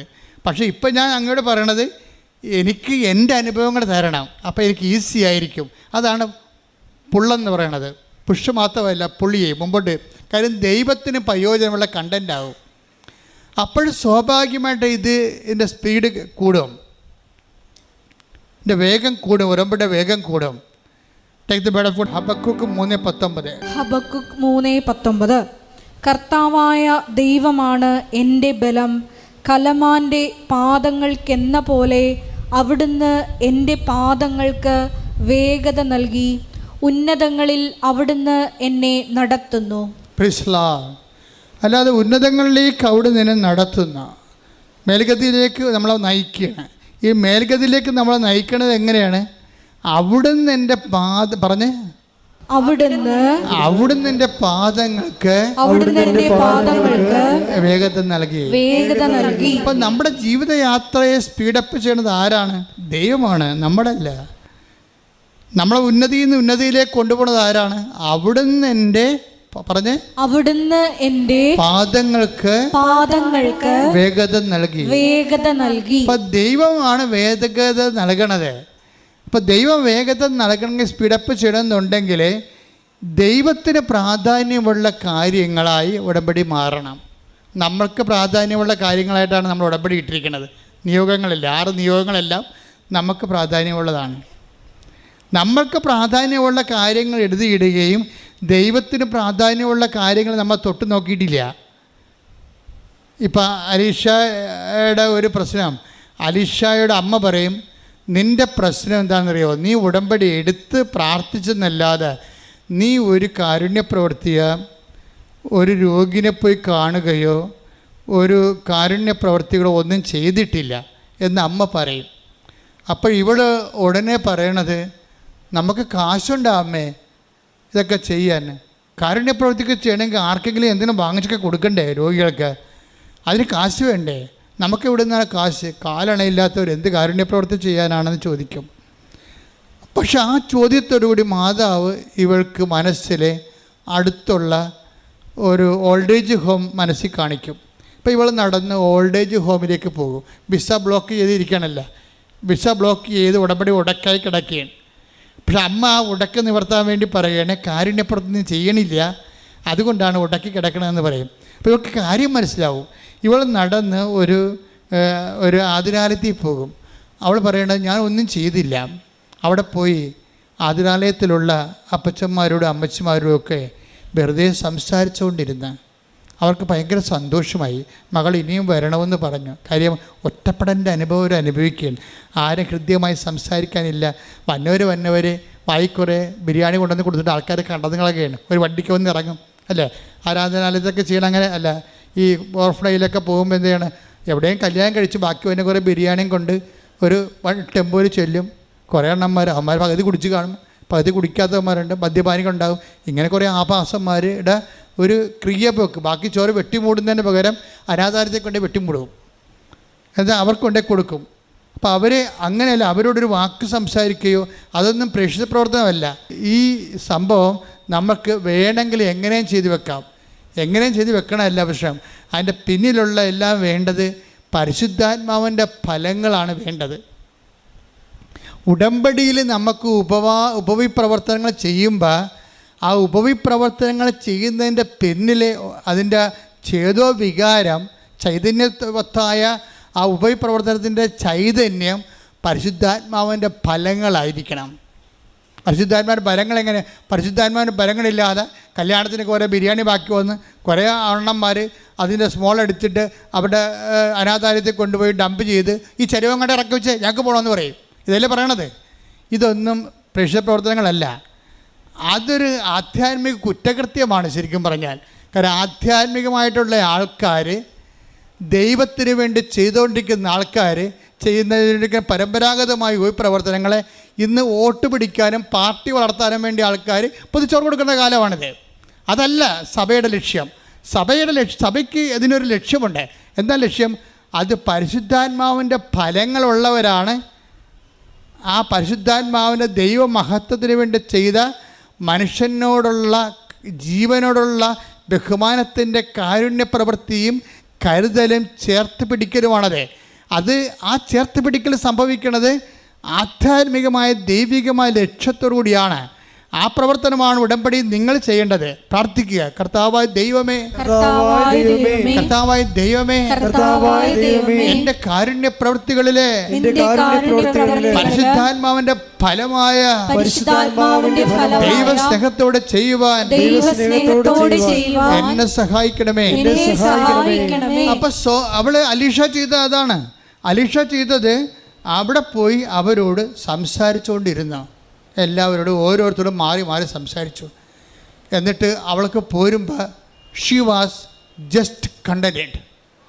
എന്ന് വെച്ചാൽ അവൾ പറയുന്നത്, എൻ്റെ ജീവിതത്തിൽ എനിക്ക് അഭവമായ ഒരു ആന്തരികമായ ശക്തി തോന്നി. അത് ഈ മിനിയും അത് തന്നെ പറയുന്നുണ്ടാണ്. ഞങ്ങൾ ഓരോരുത്തർക്കും പത്രം കൊടുക്കും. ഞങ്ങൾ പത്രം കൊടുത്തിട്ട് അവരോട് ചോദിക്കും, നിങ്ങൾ കൃപാസനത്തെക്കുറിച്ച് കേട്ടിട്ടുണ്ടോ? അവർ പറയും, ഞങ്ങൾ കേട്ടിട്ടുണ്ട്. എന്നാൽ പിന്നെ അത്ഭുതങ്ങൾ വായിക്കണം, ഈ ആഴ്ച നടന്ന കാര്യമാണ്, നിങ്ങൾ കൃപാസനത്തിൽ പോയിട്ടുണ്ടോ? അവർ പറഞ്ഞു പോയിട്ടില്ല. പോകണം, പോകേണ്ട സ്ഥലമാണ്, അമ്മ നിങ്ങളെ കാത്തിരിക്കുന്നുണ്ട്. ഇങ്ങനെയൊക്കെ മിനി ആൾക്കാരോട് പറയും. അതാണ് പരിശുദ്ധ പ്രവർത്തനം, ദൈവസേവകം എന്ന് പറയുന്നത്. അല്ലാതെ പത്രം കൊണ്ട് വലിച്ചെറിഞ്ഞാൽ പോകുകയില്ല. ആരുടെങ്കിലും മോന്തക്കിട്ട് ചാണ്ടിയിട്ട് അടുത്ത ഇനി 4 എണ്ണം കൂടിയുണ്ടെന്ന് പറഞ്ഞ് നടക്കണേ. ഇങ്ങനെയുള്ള ആൾക്കാരെ ഉടമ്പടി എടുത്തിരിക്കണത് വെളുക്കാൻ ചെക്കണ പാണ്ടാകാൻ സാധ്യതയുണ്ട്. അപ്പം എന്നിട്ട് ഈ മിനി, ഇപ്പം മിനി അലിഷയുമാണല്ലോ, രണ്ടുപേരാണല്ലോ ഇവിടെ മോഡലായിട്ട് എടുത്തിരിക്കണത്. ഈ മിനി പറയുന്ന ഒരു കാര്യമുണ്ട്. അതായത് ഞങ്ങളുടെ അനുഭവങ്ങൾ കർത്താവിനെ അറിയാത്തവരോട് പറയും, ഞങ്ങൾ എങ്ങനെയാണ് രക്ഷപ്പെട്ടതെന്ന് പറയും. എന്നിട്ട് കർത്താവിനെക്കുറിച്ച് അവരോട് സംസാരിക്കും. തിരിച്ചു പോരുമ്പോൾ എന്തെന്നില്ലാത്ത ആന്തരിക ആഹ്ലാദമാണ് മനസ്സിൽ. അതാണ് കണ്ടൻ്റ് എന്ന് പറയുന്നത്. അത് അലീഷയ്ക്കും വരുന്നുണ്ട്. ഈ ഓൾഡ് ഏജ് ഹോമിൽ പോയി അപ്പച്ചന്മാരോടും അമ്മച്ചിമാരോടും രാവിലെ മുതൽ വൈകുന്നേരം വരെ ഇങ്ങനെ സംസാരിച്ചുകൊണ്ടിരിക്കുമ്പോൾ അവർ ചിരിക്കുന്നുണ്ട്, അവർ സംസാരിക്കുന്നുണ്ട്. അവരുടെ ഏറ്റവും വലിയ ദാരിദ്ര്യം സംസാരിക്കാനും കേൾക്കാനും പറയാനും ആരും ഇല്ലാത്തതാണെന്ന് മനസ്സിലാക്കുമ്പോൾ അലീഷ പറയും, കാശെന്തിനാ കാരുണ്യ പ്രവർത്തിക്ക്. ആൾ പറയുന്നുണ്ട്, കാശെന്തിനാ കാരുണ്യ പ്രവർത്തിക്ക്, മര്യാദക്ക് സ്നേഹത്തോടെ സംസാരിക്കാൻ അറിഞ്ഞാൽ മതി. അപ്പോൾ കാരുണ്യപ്രവൃത്തിയാണ് നിൻ്റെ പ്രശ്നം. നിൻ്റെ ഉടമ്പടി ഉടക്കെന്ന് മനസ്സിലാക്കിയപ്പോൾ പിറ്റേ ദിവസം മുതൽ മൂവ്മെൻ്റായി ഉടമ്പടി. നിങ്ങളുടെ ഉടമ്പടി ഉടക്കി കിടക്കുന്നുണ്ടെങ്കിൽ അതിൻ്റെ ഉത്തരവാദി നിങ്ങൾ മാത്രമാണ്. നിങ്ങൾ മാത്രമെന്ന് പറഞ്ഞു കഴിഞ്ഞാൽ ചിലപ്പോൾ നിങ്ങൾ കാരുണ്യപ്രവർത്തികൾ ചെയ്യുന്നുണ്ടാകും, ചെയ്യുന്നില്ലെന്നൊന്നും ഞാൻ പറയത്തില്ല. നിങ്ങൾ പ്രേക്ഷിത പ്രവർത്തനങ്ങൾ ചെയ്യുന്നുണ്ടാകും, ചെയ്യുന്നില്ലെന്ന് ഞാൻ പറയത്തില്ല. ചെയ്യേണ്ടതുപോലെ ചെയ്യണില്ലെന്നാണ് പ്രശ്നം. ചെയ്യേണ്ടതുപോലെ എന്താണ്? എന്ത് ചെയ്താലും കർത്താവിൻ്റെ സ്നേഹത്തോടെ ചെയ്യണം. എന്ത് ചെയ്താലും എന്ത് ചെയ്താലും 1 കൊരിന്തോസ് 16:14 1 കൊരിന്തോസ് 16:14 നിങ്ങളുടെ സകല കാര്യങ്ങളും സ്നേഹത്തോടെ നിർവഹിക്കുവിൻ. പ്രൈസ് ദി ലോർഡ് എന്ന് പറഞ്ഞ നിങ്ങളുടെ സകല കാര്യങ്ങളും സ്നേഹത്തോടെ നിർവഹിക്കുവിൻ. അപ്പോൾ ഈ വിഷയങ്ങളെല്ലാം നമ്മൾ എന്ത് ചെയ്യുന്നു എന്നുള്ളതല്ല പ്രശ്നം. പത്രം കൊടുത്തോ, രോഗികളെ പോയി കണ്ടോ, പൊതിച്ചോറ് കൊടുത്തോ, വെളുപ്പിന് എഴുന്നേറ്റ് പാകം ചെയ്തോ, അതല്ല പ്രശ്നം. പ്രശ്നം എന്താണ്? അതിൻ്റെ അകത്ത് ഇന്ധനത്തിനാണ് പ്രശ്നം. അത് നിങ്ങൾ സ്നേഹത്തോടെയാണ് ചെയ്യേണ്ടത്. സ്നേഹം എന്ന് പറഞ്ഞു കഴിഞ്ഞാൽ ദൈവത്തെ മഹത്വപ്പെടുത്തുന്ന സ്നേഹമാണ്. ബൈബിളിൽ നമുക്ക് സ്നേഹമുണ്ടാകാം, നമുക്ക് വിശ്വാസമുണ്ടാകാം. പക്ഷേ മനുഷ്യ സ്നേഹമുണ്ട്, മനുഷ്യവിശ്വാസമുണ്ട്. അതിൽ ഉടമ്പടി വർക്കൗട്ട് ചെയ്യത്തില്ല. ദൈവസ്നേഹമുണ്ട്, ദൈവവിശ്വാസമുണ്ട്. അതെന്താ വ്യത്യാസം എന്ന് വെച്ച് കഴിഞ്ഞാൽ ഇപ്പം റോമൻ 4:20 എടുത്ത് ദൈവത്തെ മഹത്വപ്പെടുത്തിക്കൊണ്ട് പറഞ്ഞ് ദൈവത്തെ മഹത്വപ്പെടുത്തിക്കൊണ്ട് അവൻ വിശ്വാസത്താൽ ശക്തി പ്രാപിച്ചു. അപ്പോൾ ദൈവവിശ്വാസം എന്ന് പറയുന്നത് മനുഷ്യവിശ്വാസം കേവലമാണ്. മനുഷ്യവിശ്വാസത്തിൽ ചെയ്യാം. എന്തുമാത്രം മനുഷ്യന്മാരാണ് ദൈവത്തെ അറിയാത്തവരൊക്കെ ദൈവത്തെ വിശ്വസിക്കാത്തവർ പോലും കുറേ ഉപപ്രവർത്തനങ്ങളൊക്കെ ചെയ്യണില്ലേ? അത് മനുഷ്യവിശ്വാസമാണ്. ദൈവവിശ്വാസം എന്ന് പറയണത് റോമൻ 4:20 എന്താണ്? ആ വിശ്വാസം കൊണ്ട് ദൈവത്തെ മഹത്വമായിരിക്കണം. അല്ല നമുക്ക് വോട്ട് വാങ്ങിക്കുക എന്നുള്ളതല്ല, അധികാരത്തിൽ കയറുക എന്നുള്ളതല്ല. അതിൻ്റെ വിഷയം ദൈവത്തിൻ്റെ മഹത്വമായിരിക്കണം. അപ്പം നീ ഉടമ്പടിയിൽ ഒരു ഉപവിപ്രവർത്തനം ചെയ്യുമ്പോൾ അതിൻ്റെ ഉദ്ദേശം എന്താണ്? ദൈവത്തിൻ്റെ മഹത്വമായിരിക്കണം. അപ്പം മിനി അത് പറയുന്നുണ്ട്, ഞങ്ങളത് ചെയ്ത് കഴിയുമ്പോൾ ഞങ്ങൾക്ക് വല്ലാത്ത സന്തോഷമാണ്. പക്ഷെ ഞങ്ങളത് ചെയ്യുമ്പോൾ ഞങ്ങളുടെ കാര്യം നടക്കണമേ എന്നല്ല ഞങ്ങൾ ചിന്തിക്കണത്, മറിച്ച് ദൈവം മഹത്വപ്പെടണം, ദൈവത്തിൻ്റെ സ്നേഹത്തിൽ ഞങ്ങൾ ശക്തി പ്രാപിക്കണം. അപ്പോൾ നമ്മളെന്താ ചെയ്യണമെന്ന് വെച്ച് കഴിഞ്ഞാൽ ദൈവത്തെ മഹത്വപ്പെടുത്തിക്കൊണ്ട് 4:20 എന്താ പറയണത്? എന്നിട്ട് പറഞ്ഞ് ദൈവത്തെ മഹത്വപ്പെടുത്തിക്കൊണ്ട് വിശ്വാസത്തിലെ ശക്തി പ്രാപിക്കുവിൻ. അപ്പം വിശ്വാസത്തിൽ ശക്തി പ്രാപിക്കാൻ, ശക്തിയുള്ള വിശ്വാസം, പവർഫുൾ ഫെയ്ത്ത്, എവിടെയെങ്കിലും ഉടമ്പടി ഉണ്ടാക്കി കഴിഞ്ഞാൽ പിന്നെ നമ്മളവിടെ ഉപയോഗിക്കേണ്ട പവറ് ദൈവത്തിൻ്റെ മഹത്വപ്പെടുത്തുന്ന ശക്തിയുള്ള വിശ്വാസമാണ് ഉപയോഗിക്കേണ്ടത്. അപ്പോൾ ദൈവത്തെ മഹത്വപ്പെടുത്തിക്കൊണ്ടുള്ള ശക്തിയുള്ള വിശ്വാസം ഉപയോഗിക്കുന്നത് എപ്പോഴും നമ്മൾ ഓർക്കേണ്ട ഇതാണ് വെച്ചാൽ ദൈവസ്നേഹത്തിൽ അടിസ്ഥാനപ്പെടുത്തിയാണ് ഈ ഉപവിപ്രവർത്തനങ്ങളും കാരുണ്യ പ്രവൃത്തികളും നമ്മൾ ചെയ്യേണ്ടത്. എന്ത് ചെയ്യുന്നു എന്നുള്ളതല്ല, വാട്ട് സ്പിരിറ്റ് ലീഡ്സ് യു. നിങ്ങൾ 100 രോഗികളെ കണ്ടാന്ന് പറഞ്ഞൊരു കാര്യമില്ല. ചിലപ്പോൾ ഒരു രോഗിനെ കണ്ടിരിക്കണത് അത് ദൈവസ്നേഹത്തോടെ ആണെങ്കിൽ അവിടെയാണ് ബലം പ്രാപിക്കണത്. അതായത് നിങ്ങൾക്ക് ബലം പ്രാപിക്കണമെങ്കിൽ അപ്പോൾ റോമൻ 4:20 അനുസരിച്ച് കൊണ്ട് ദൈവത്തെ മഹത്വപ്പെടുത്തിക്കൊണ്ട് പറഞ്ഞ് ദൈവത്തെ മഹത്വപ്പെടുത്തിക്കൊണ്ട് വിശ്വാസത്തിലെ ശക്തി പ്രാപിക്കുകയും. അപ്പം വിശ്വാസത്തിൽ ശക്തി പ്രാപിക്കാൻ വേണ്ടി നമ്മൾ ഉപയോഗിക്കേണ്ടത് ദൈവത്തെ മഹത്വപ്പെടുത്തലാണ്. ദൈവത്തെ മഹത്വപ്പെടുത്തുന്നത് നമ്മൾ ദൈവത്തിനെ മഹത്വപ്പെടുത്തുന്ന ദൈവസ്നേഹത്തോടെ ഓരോ കാര്യങ്ങൾ ചെയ്യുമ്പോഴാണ് ദൈവത്തിൻ്റെ നാമത്തിലാകണത്. അതാണ് വിഷയം. നമ്മൾ ദൈവത്തിൻ്റെ നാമത്തിലാകും. ഇപ്പം നിങ്ങളുടെ ILT PR വരാൻ വേണ്ടി PR-ൻ്റെ നാമത്തിലാണ് നിങ്ങൾ ചെയ്യണത്, നിങ്ങളുടെ നാമത്തിലാണ് സംഭവം ചെയ്യണത്. പിടിയിട്ടില്ലേ? ഉടമ്പടി ചില ആൾക്കാർ ഇരന്ന് പണി മേടിക്കണത് അങ്ങനെയാണ്. ഇവർ ഭയങ്കരമായിട്ട് പണിയൊക്കെ ചെയ്യും. രോഗി ഓർഫനേജിൽ പോവുകയോ അല്ലെങ്കിൽ രോഗികളെ പോയി കാണുക, ആശുപത്രിയിൽ പോവുകയോ പൈസ കൊടുക്കുകയോ ചെയ്യും. എന്തിനാണ്? കർത്താവ് ഇങ്ങനെയെങ്കിലും PR കിട്ടണേ എന്ന് പറയുമ്പോൾ ആർക്ക് PR കിട്ടണ കാര്യമാണ് പറയണത്? അവർക്കാണ്. അവരുടെ നാമത്തിലാണ് ചെയ്യണത്. അവരുടെ നാമത്തിൽ ചെയ്യുമ്പോൾ ബലം പ്രാപിക്കത്തില്ല. അവിടെ വയറ്റിപ്പഴപ്പിന് വേണ്ടിയാണ് ചെയ്യണമെന്ന് മനസ്സിലായില്ലേ? ദൈവം അതിൻ്റെ അകത്ത് കക്ഷിയല്ല. ഉടമ്പടിയിൽ ദൈവമാണ് കക്ഷി. അപ്പം അതെന്ത് ചെയ്യണം? ദൈവത്തിൻ്റെ നാമത്തിൽ ചെയ്യണം. ആരെങ്കിലും എൻ്റെ നാമത്തിൽ ഒരു ഗ്ലാസ് പച്ചവെള്ളം കുടിക്കാൻ കൊടുത്താൽ, മത്തായി 10:42, ഈ ചെറിയവരിൽ ഒരുവന് പറഞ്ഞ് ഈ ചെറിയൊരുവന് ഒരു ശിഷ്യൻ എന്ന നിലയിൽ ഒരു പാത്രം വെള്ളമെങ്കിലും കൊടുക്കുന്നവന് പ്രതിഫലം ലഭിക്കാതിരിക്കുകയില്ലെന്ന് സത്യമായി ഞാൻ നിങ്ങളോട് പറയുന്നു. ആരുടെ ശിഷ്യനാണ്? കർത്താവിൻ്റെ ശിഷ്യനാണ്, അല്ലേ? അപ്പോൾ ഒരു വ്യക്തിയെ കർത്താവിൻ്റെ ശിഷ്യനായി കണ്ടുകൊണ്ട് കർത്താവിൻ്റെ നാമത്തിലാണ് അവരെ സഹായിക്കുന്നത്. അപ്പോൾ അവിടുത്തെ ആരുടെ നാമത്തിലാണ്? നിങ്ങളുടെ PR-ൻ്റെയോ പെൻഷൻ്റെ നാമത്തിൽ, നിങ്ങളുടെ നാമത്തിലല്ല. ആരുടെ നാമത്തിലാണ്? കർത്താവിൻ്റെ നാമത്തിലാണ്. ഒരു പത്രം കൊടുക്കുമ്പോഴും ഒരു പൊതിച്ചോറ് കൊടുക്കുമ്പോഴും കർത്താവെ നിൻ്റെ നാമത്തിൽ. സ്വാതികൃഷ്ണ അവസാനം പറയുന്നൊരു വാക്കുണ്ട്. പറയണത്, കർത്താവെ ഞാൻ രക്ഷപ്പെടുകയോ രക്ഷപ്പെടാതിരിക്കുകയോ, ഞാൻ വിദേശത്ത് പോവുകയോ ജോലി കിട്ടുകയോ, അതൊന്നുമല്ല എൻ്റെ പ്രശ്നം. എൻ്റെ പ്രശ്നം നീയാണ്. എവിടെ ഞാൻ പോയാലും പോയില്ലെങ്കിലും, പരീക്ഷ തോറ്റാലും ജയിച്ചാലും എന്തു ചെയ്യണം? നിന്നുമായിട്ടുള്ള ബന്ധം പോകരുതെന്ന്. അതാണ് സംഭവം. അത് സ്വാതികൃഷ്ണ ഭയങ്കര ലീഡ് ചെയ്യുന്നുണ്ട് ആ സാക്ഷ്യത്തിൽ. നിങ്ങൾക്കറിയാമല്ലോ, ഒരു കാത്തലിക്കും അല്ല ക്രിസ്ത്യനും അല്ല, പക്ഷെ വായിന്ന് വരുന്ന വർത്തമാനങ്ങളെന്ന് വല്ലാത്ത വർത്തമാനം. അവസാനം അവൾ പറയണത് എന്താണെന്ന് വെച്ചാൽ, കർത്താവെ ഞാൻ പരീക്ഷയ്ക്ക് തോറ്റാലും ജയിച്ചാലും എനിക്കത് പ്രശ്നമല്ല. എൻ്റെ പ്രശ്നം എന്താണ്? നീയുമായിട്ടുള്ള ബന്ധം പോകാതിരിക്കണം. അപ്പോൾ ആരുടെ നാമത്തിലായി അവൾ ചെയ്യുന്നതെല്ലാം? കർത്താവിൻ്റെ നാമത്തിൽ. അതെന്തുകൊണ്ടാണ് അവൾ അങ്ങനെ പറയണത്? ദൈവസ്നേഹത്തോടെയാണ് പറയണത്. ഏത് ജാതിയായാലും എന്നും പറഞ്ഞിട്ടൊരു കഥയുമില്ല. നിങ്ങൾ ദൈവസ്നേഹമുണ്ടോ, ഉടമ്പടി എപ്പോൾ ക്രാക്കാകും തിരക്കിയാൽ മതി. ചെയ്യുന്ന കാര്യങ്ങൾ ദൈവസ്നേഹത്തോടെ ചെയ്യണം. അതിനകത്ത് ജാതിയുമില്ല, മതവുമില്ല, എല്ലാം ദൈവത്തിൻ്റെ മക്കളാണ്. എപ്പോഴാണ് നീ ദൈവത്തിനോട് സ്നേഹം തോന്നുകയും ക്രിസ്തുവിൻ്റെ നാമത്തിൽ നീ ജീവിക്കുകയും ചെയ്യണത്, അപ്പോൾ ദൈവത്തിൻ്റെ മക്കൾ മാത്രമല്ല, മക്കളിന് പകരം എന്താണ് ഈശോ പറഞ്ഞത്? നീ അവിടുത്തെ ശിഷ്യയാകുന്നു, നീ അവൻ്റെ ശിഷ്യനാകുന്നു. കൈയടിക്കട്ടെ, ശ്രദ്ധിക്കട്ടെ. ഹല്ലേലൂയ.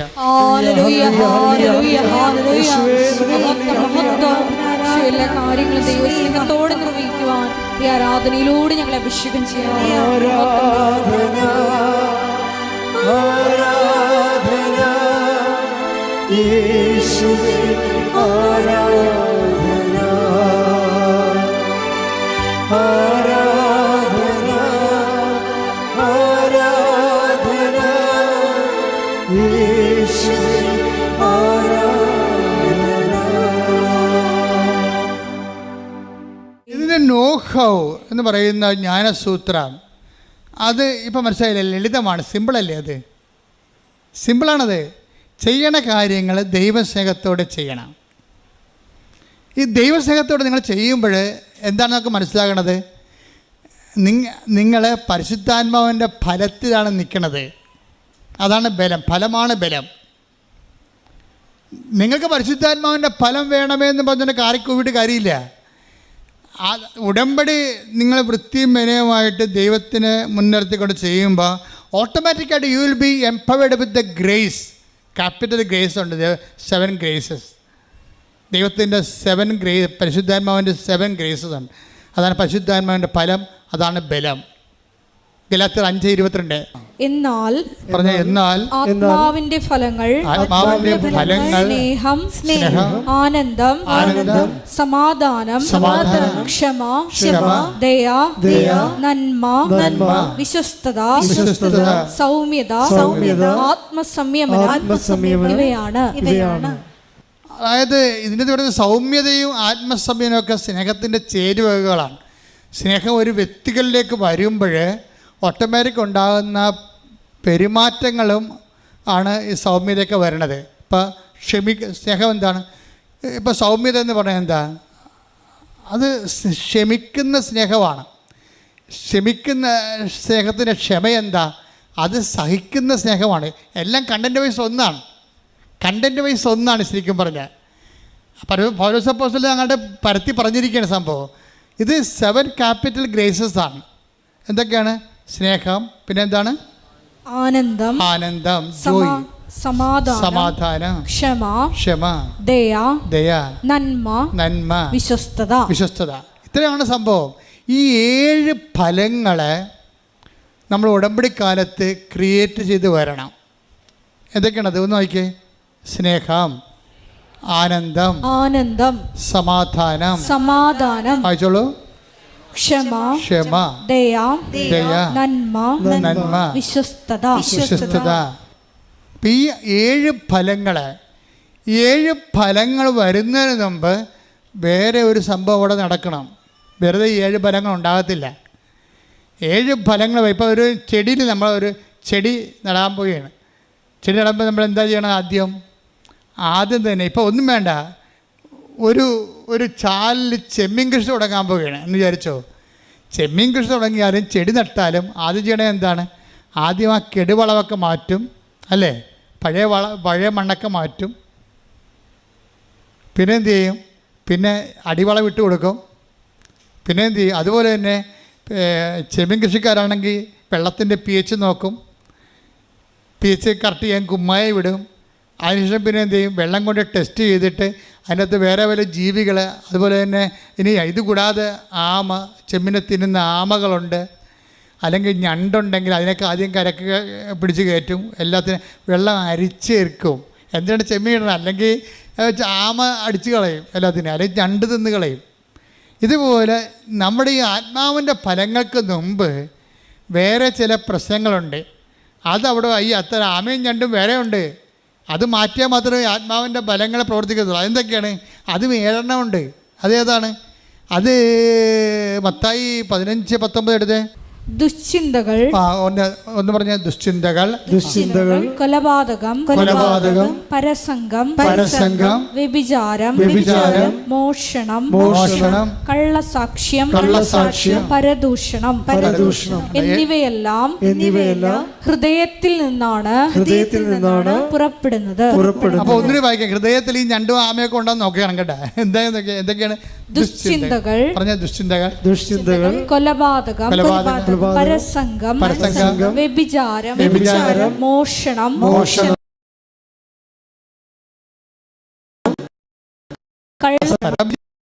പോകുമ്പോൾ മിണ്ടാതിരിക്കാന്നല്ല കേട്ടോ. ഇപ്പോൾ കിണറ്റിൻ്റെ വെള്ളമില്ല, ജപ്പാൻ വെള്ളമായത് കാരണം എല്ലാം അടുക്കളയിൽ വെള്ളം കിട്ടണതുകൊണ്ട് വലിയ പരദൂഷണം ഇല്ല. എന്നാലും അടുക്കള പരദൂഷണം കാണും ചിലപ്പോൾ. ശ്രദ്ധിക്കണം ഉടമ്പിലിരിക്കുന്ന ആൾക്കാരെ. ഇപ്പോൾ നമ്മൾ പുറത്ത് ഔട്ട്ഗോയിങ് മിനിസ്ട്രി ഇല്ലെന്നേ ഉള്ളൂ, പക്ഷേ ഇന്റേണൽ മിനിസ്ട്രി നമുക്കുണ്ട്. അകത്ത് അടുക്കള പരദൂഷണമുണ്ട്.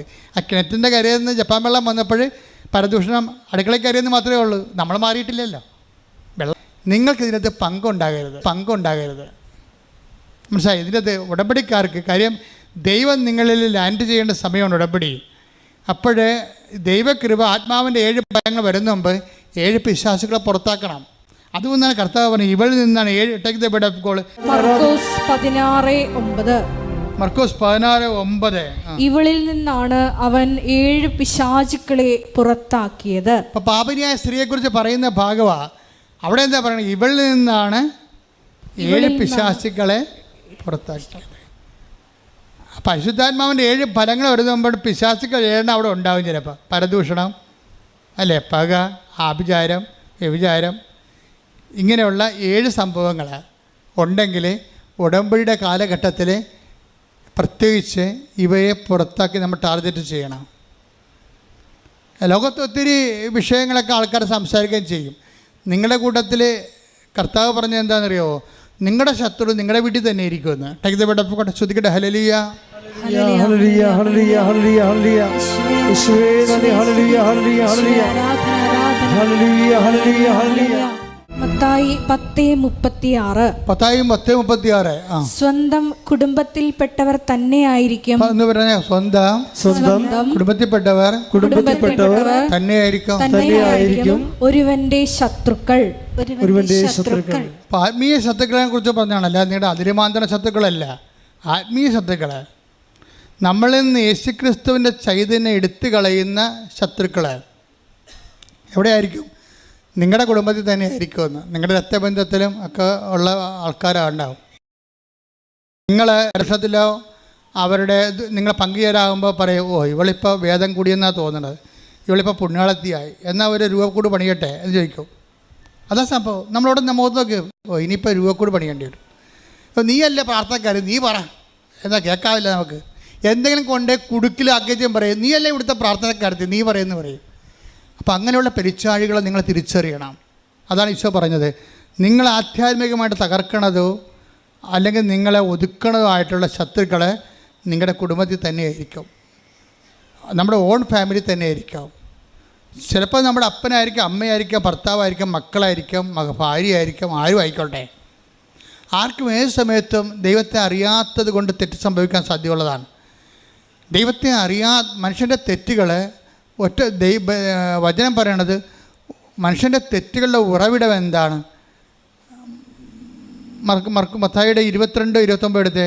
യേശു മറുപടി പറഞ്ഞു, വിശുദ്ധ ലിഖിതങ്ങളോ ദൈവത്തിന്റെ ശക്തിയോ മനസ്സിലാക്കാത്തതിനാൽ നിങ്ങൾക്ക് തെറ്റുപറ്റിയിരിക്കുന്നു. അപ്പം ഒന്ന് ഇത് മനസ്സിലാക്കാത്ത ആൾക്കാർ, അതാണ് വിശുദ്ധ വചനമോ. വിശുദ്ധ വചനം മനസ്സിലാക്കണമെങ്കിൽ പിന്നെ എന്ത് ചെയ്യണം? ഒരു മനുഷ്യനെ വിശുദ്ധ വചനം മനസ്സിലാക്കണമെങ്കിൽ ഗ്രീക്ക് പഠിച്ചെന്ന് പറഞ്ഞൊരു കാര്യമില്ല, ഹെർമറ്റിക്സ് പഠിച്ചെന്ന് പറഞ്ഞൊരു കാര്യമില്ല. പിന്നെ എന്താ പഠിക്കേണ്ടത്? ദൈവത്തിൻ്റെ ശക്തി. വിശുദ്ധ വചനങ്ങൾ പഠിക്കുന്നത് ദൈവത്തിൻ്റെ ശക്തിയെക്കുറിച്ച് അറിയാവുന്നവരാണ് വിശുദ്ധ വചനങ്ങൾ പഠിച്ചു എന്ന് പറയണത്. അപ്പോൾ വിശുദ്ധ ലിഖിതങ്ങൾ എങ്ങനെ മനസ്സിലാക്കണം? വിശുദ്ധ ലിഖിതങ്ങളുടെ ഗ്രാമർ മനസ്സിലാക്കിയിട്ട് കാര്യമില്ല, അതിൻ്റെ ഭാഷയുടെ മൂലശാസ്ത്രം മനസ്സിലാക്കിയിട്ട് കാര്യമില്ല. വിശുദ്ധ ലിഖിതങ്ങൾ മനസ്സിലാക്കുന്നത് ദൈവത്തിൻ്റെ ശക്തി മനസ്സിലാക്കാൻ വേണ്ടിയാണ്. ദൈവത്തിൻ്റെ ശക്തിയുടേതാണ് അടയാളങ്ങൾ വരണത്. അപ്പം അടയാളങ്ങളെല്ലാം ദൈവത്തിൻ്റെ ശക്തിയുടെ പ്രകടനങ്ങളാണ്. വിശുദ്ധ ഗ്രന്ഥം അറിയുന്നത് ദൈവത്തിൻ്റെ ശക്തി അറിയാൻ വേണ്ടിയാണ്. ബൈബിളിൽ എല്ലായിടത്തും ശക്തി എന്നാണ് പറയണത്. ക്രിസ്തുവായാലും പിതാവായ ദൈവമായാലും പരിശുദ്ധാത്മാവായാലും എല്ലാം ശക്തിയുടെ സത്താവിശേഷങ്ങളാണ്. സാരൂപ്യത്തിൽ അവരൊരു വ്യക്തിയാണ്, സത്തയിൽ അവരൊരു ശക്തിയാണ് ശരിക്കും. അതുകൊണ്ടാണ് ദൈവത്തിൻ്റെ ജ്ഞാനവും ദൈവത്തിൻ്റെ ശക്തിയുമായ യേശുക്രിസ്തു എന്ന് Colossians 1:24 പറയും. അതേസമയം തന്നെ അതിൻ്റെ ശക്തി നിന്നെ പ്രവർത്തിക്കുമെന്ന് മറിയത്തോടും മാലാഖ പറയണത് പരിശുദ്ധനെക്കുറിച്ചാണ്. ലൂക്ക 1:35. അതുപോലെ തന്നെ മനുഷ്യപുത്രൻ ശക്തിയുടെ വലതുവശത്ത് ഉപവിഷ്ടനാകും എന്ന് ശിഷ്യന്മാരോട് ഈശോ പറയണത് പിതാവായ ദൈവത്തെക്കുറിച്ചാണ്. അതുപോലെ തന്നെ അത് മത്തായി 26-ാം അധ്യായത്തിലെ. അപ്പം ദൈവത്തിൻ്റെ ശക്തി, ഇപ്പം നിങ്ങൾ ഓരോരോ സമയത്ത് നിങ്ങൾക്ക് ലഭിക്കുന്ന ഈ ശക്തിയെയാണ് ദൈവം മഹത്വത്തിന് വേണ്ടി പ്രവർത്തിച്ചുകൊണ്ട് നമ്മൾ ഡൗൺലോഡ് ചെയ്തിട്ട് നമ്മുടെ ഉടമ്പടി ഉടക്കുകൾക്ക് നേരെ ഇതിനെ റിലീസ് ചെയ്യിക്കുന്നത്. അപ്പം അതെപ്പോഴും നമ്മൾ ഉടമ്പടിയിൽ വചനം വായിക്കുമ്പോഴും വചനം ചെയ്യുമ്പോഴും അവൻ പറയണ പോലെ ചെയ്യുമ്പോഴും ചെയ്തുകൊണ്ട് സുവിശേഷം പ്രഘോഷിക്കുമ്പോഴും ചെയ്തുകൊണ്ട് വിശ്വാസം കൈമാറുമ്പോഴും ചെയ്തുകൊണ്ട് ഉപവി പ്രവർത്തനം നടത്തുമ്പോഴും ഒക്കെ ഫലത്തിൽ നമ്മൾ ബലം പ്രാപിക്കുകയാണ് ചെയ്യണത്. അപ്പോൾ എവിടെയെങ്കിലും ഉടക്കി നിൽക്കുകയാണ് ഉടമ്പടിയെങ്കിൽ അതിൻ്റെ അർത്ഥം ബലം പ്രാപിക്കൂ, നീ ബലം പ്രാപിക്കൂ എന്നതിൻ്റെ അർത്ഥം. ദൈവസ്നേഹത്തെ ബലം പ്രാപിക്കണം, ദൈവ വിശ്വാസത്തെ ബലം പ്രാപിക്കണം. ബലം പ്രാപിക്കാൻ വേണ്ടി പുതിയ പുതിയ കാര്യങ്ങളിലേക്ക് ദൈവം നിന്നെ വഴി നടത്തുകയും ചെയ്യും. അല്ല, ചില ആൾക്കാർക്ക് സംഭവിക്കണം ഉടമ്പടി അത് ബേസ്മെൻറ്റിൽ തന്നെ ഇപ്പോൾ 10,000-ത്തോളത്തിലധികം മനുഷ്യർ ഇത് എക്സിക്യൂട്ട് ചെയ്ത് ഇറ്റ് ഈസ് എ പ്രൂവൺ ഫാക്റ്റാണ്, ഓൾറെഡി തെളിയിക്കപ്പെട്ട ഒരു സത്യമാണ്. അപ്പോൾ പിന്നെ നിങ്ങളുടെ ജീവിതത്തിൽ ആ ഉടമ്പടി വർക്കിംഗ് കണ്ടീഷൻ വേണ്ടത് ആകുന്നില്ലെങ്കിൽ അതിൻ്റെ അർത്ഥം ഉടമ്പടി നിങ്ങൾ വേണ്ട വിധത്തിൽ എക്സിക്യൂട്ട് ചെയ്യുന്നില്ല എന്നുള്ളതാണ്. ഉടമ്പടി വേണ്ട വിധത്തിൽ എങ്ങനെ എക്സിക്യൂട്ട് ചെയ്യണമെന്നാണ് അച്ഛൻ ഇപ്പോൾ നിങ്ങളെ പറഞ്ഞു തന്നുകൊണ്ടിരിക്കുന്നത്. ശ്രുതികട്ടെ ഹല്ലേലൂയ, ഹല്ലേലൂയ, ഹല്ലേലൂയ, ഹല്ലേലൂയ, ഹല്ലേലൂയ. യേശുവേ നന്ദി. ഹല്ലേലൂയ, ഹല്ലേലൂയ, ഹല്ലേലൂയ, ഹല്ലേലൂയ, ഹല്ലേലൂയ, ഹല്ലേലൂയ. പ്രഭാഷകൻ 36:6. പ്രഭാഷകൻ 36:6. അടയാളങ്ങളും അത്ഭുതങ്ങളും വീണ്ടും പ്രവർത്തിച്ച്. പറഞ്ഞ അടയാളങ്ങളും അത്ഭുതങ്ങളും വീണ്ടും പ്രവർത്തിച്ച് അങ്ങയുടെ കരബലം പ്രകടമാക്കണമേ. അതാണ് വിഷയം. അതാണ് ഈ ലൂക്ക് നമ്മുടെ നേരത്തെ പറഞ്ഞ മത്തായി 22-29 ദൈവത്തിൻ്റെ വചനവും വചനത്തിൻ്റെ ശക്തിയും അറിയാതെ കൊണ്ട് തെറ്റ് സംഭവിക്കണത്. അപ്പോൾ എപ്പോഴും തെറ്റ് സംഭവിക്കണതിൻ്റെ പിന്നിലുള്ളത് ശക്തിയെക്കുറിച്ച് നമുക്കൊരു തിട്ടമില്ലാത്തത് കൊണ്ടാണ്. ദൈവം എപ്പോഴും അടയാളങ്ങളും വീണ്ടും വീണ്ടും കാണിക്കാൻ തയ്യാറാണ്. അതുകൊണ്ടാണ് പ്രഭാഷകൻ അങ്ങനെ പ്രാർത്ഥിക്കുന്നത്. എന്താണ്? അങ്ങയുടെ അടയാളങ്ങളും അത്ഭുതങ്ങളും വീണ്ടും പ്രവർത്തിച്ച്. അപ്പോൾ വീണ്ടും വീണ്ടും അടയാളം പ്രവർത്തിക്കാൻ ദൈവം തയ്യാറാണ്. അതുകൊണ്ട് തന്നെയാണ് ദൈവം സമാന്തര ഇടപാടുകൾ ഉണ്ടാക്കുന്നത്. എന്താണ്? തൻ്റെ ശക്തി പ്രകടിപ്പിക്കാൻ പറ്റുന്ന രീതിയിലുള്ള പുതിയ സംവിധാനങ്ങളിലേക്ക് ദൈവം പോകുന്നതിൻ്റെ കാരണം എന്താണ്? അടയാളം കണ്ടുകൊണ്ട് ജനക്കൂട്ടത്തിൽ കാണുമ്പോൾ എനിക്ക് അനുകമ്പ തോന്നുന്നു. അതിൻ്റെ കാര്യം അവരിന് ഇടയില്ലാത്ത ആടുകളായിപ്പോയെന്ന്. അതെല്ലാ കാലത്തും തുടരും. ഇടയന്മാർ അവർ ചെയ്യേണ്ട ജോലികൾ ചെയ്തില്ല, അതിന് പകരം അവർക്കിഷ്ടപ്പെട്ട കാര്യങ്ങൾ പഠിച്ചുകൊണ്ട് അതാണ് ദൈവഹിതമെന്ന് പറഞ്ഞ് അവർ സ്വയം വിശ്വസിച്ചുകൊണ്ട് അവർ വിഡ്ഢികളുടെ സ്വർഗത്തിൽ താമസിക്കുമ്പോൾ ജനം വീണ്ടും ഇടയില്ലാത്ത ആടുകളെപ്പോലെയാകും, അവർ പരിഭ്രാന്തരാകും. സുവിശേഷം ഒരു ചികിത്സയാണ്. എന്തിനെതിരെയുള്ള ചികിത്സയാണ്? ജനത്തിൻ്റെ ജീവിതത്തിന് മുമ്പിൽ പകച്ചു നിൽക്കുമ്പോണ്ടാകുന്ന പരിഭ്രാന്തിക്ക് ദൈവത്തിൻ്റെ ശക്തിയും സാന്നിധ്യവും പ്രകടമാക്കി കൊടുക്കാനുള്ള വിളിയാണ് സഭയുടെ വിളിയെങ്കിൽ ആ വിളിയുടെ ഏറ്റവും അവസാന രൂപമാണ് കവനൻ്റെ, മരിയൻ കവനൻ്റെ. കൈയടിച്ച്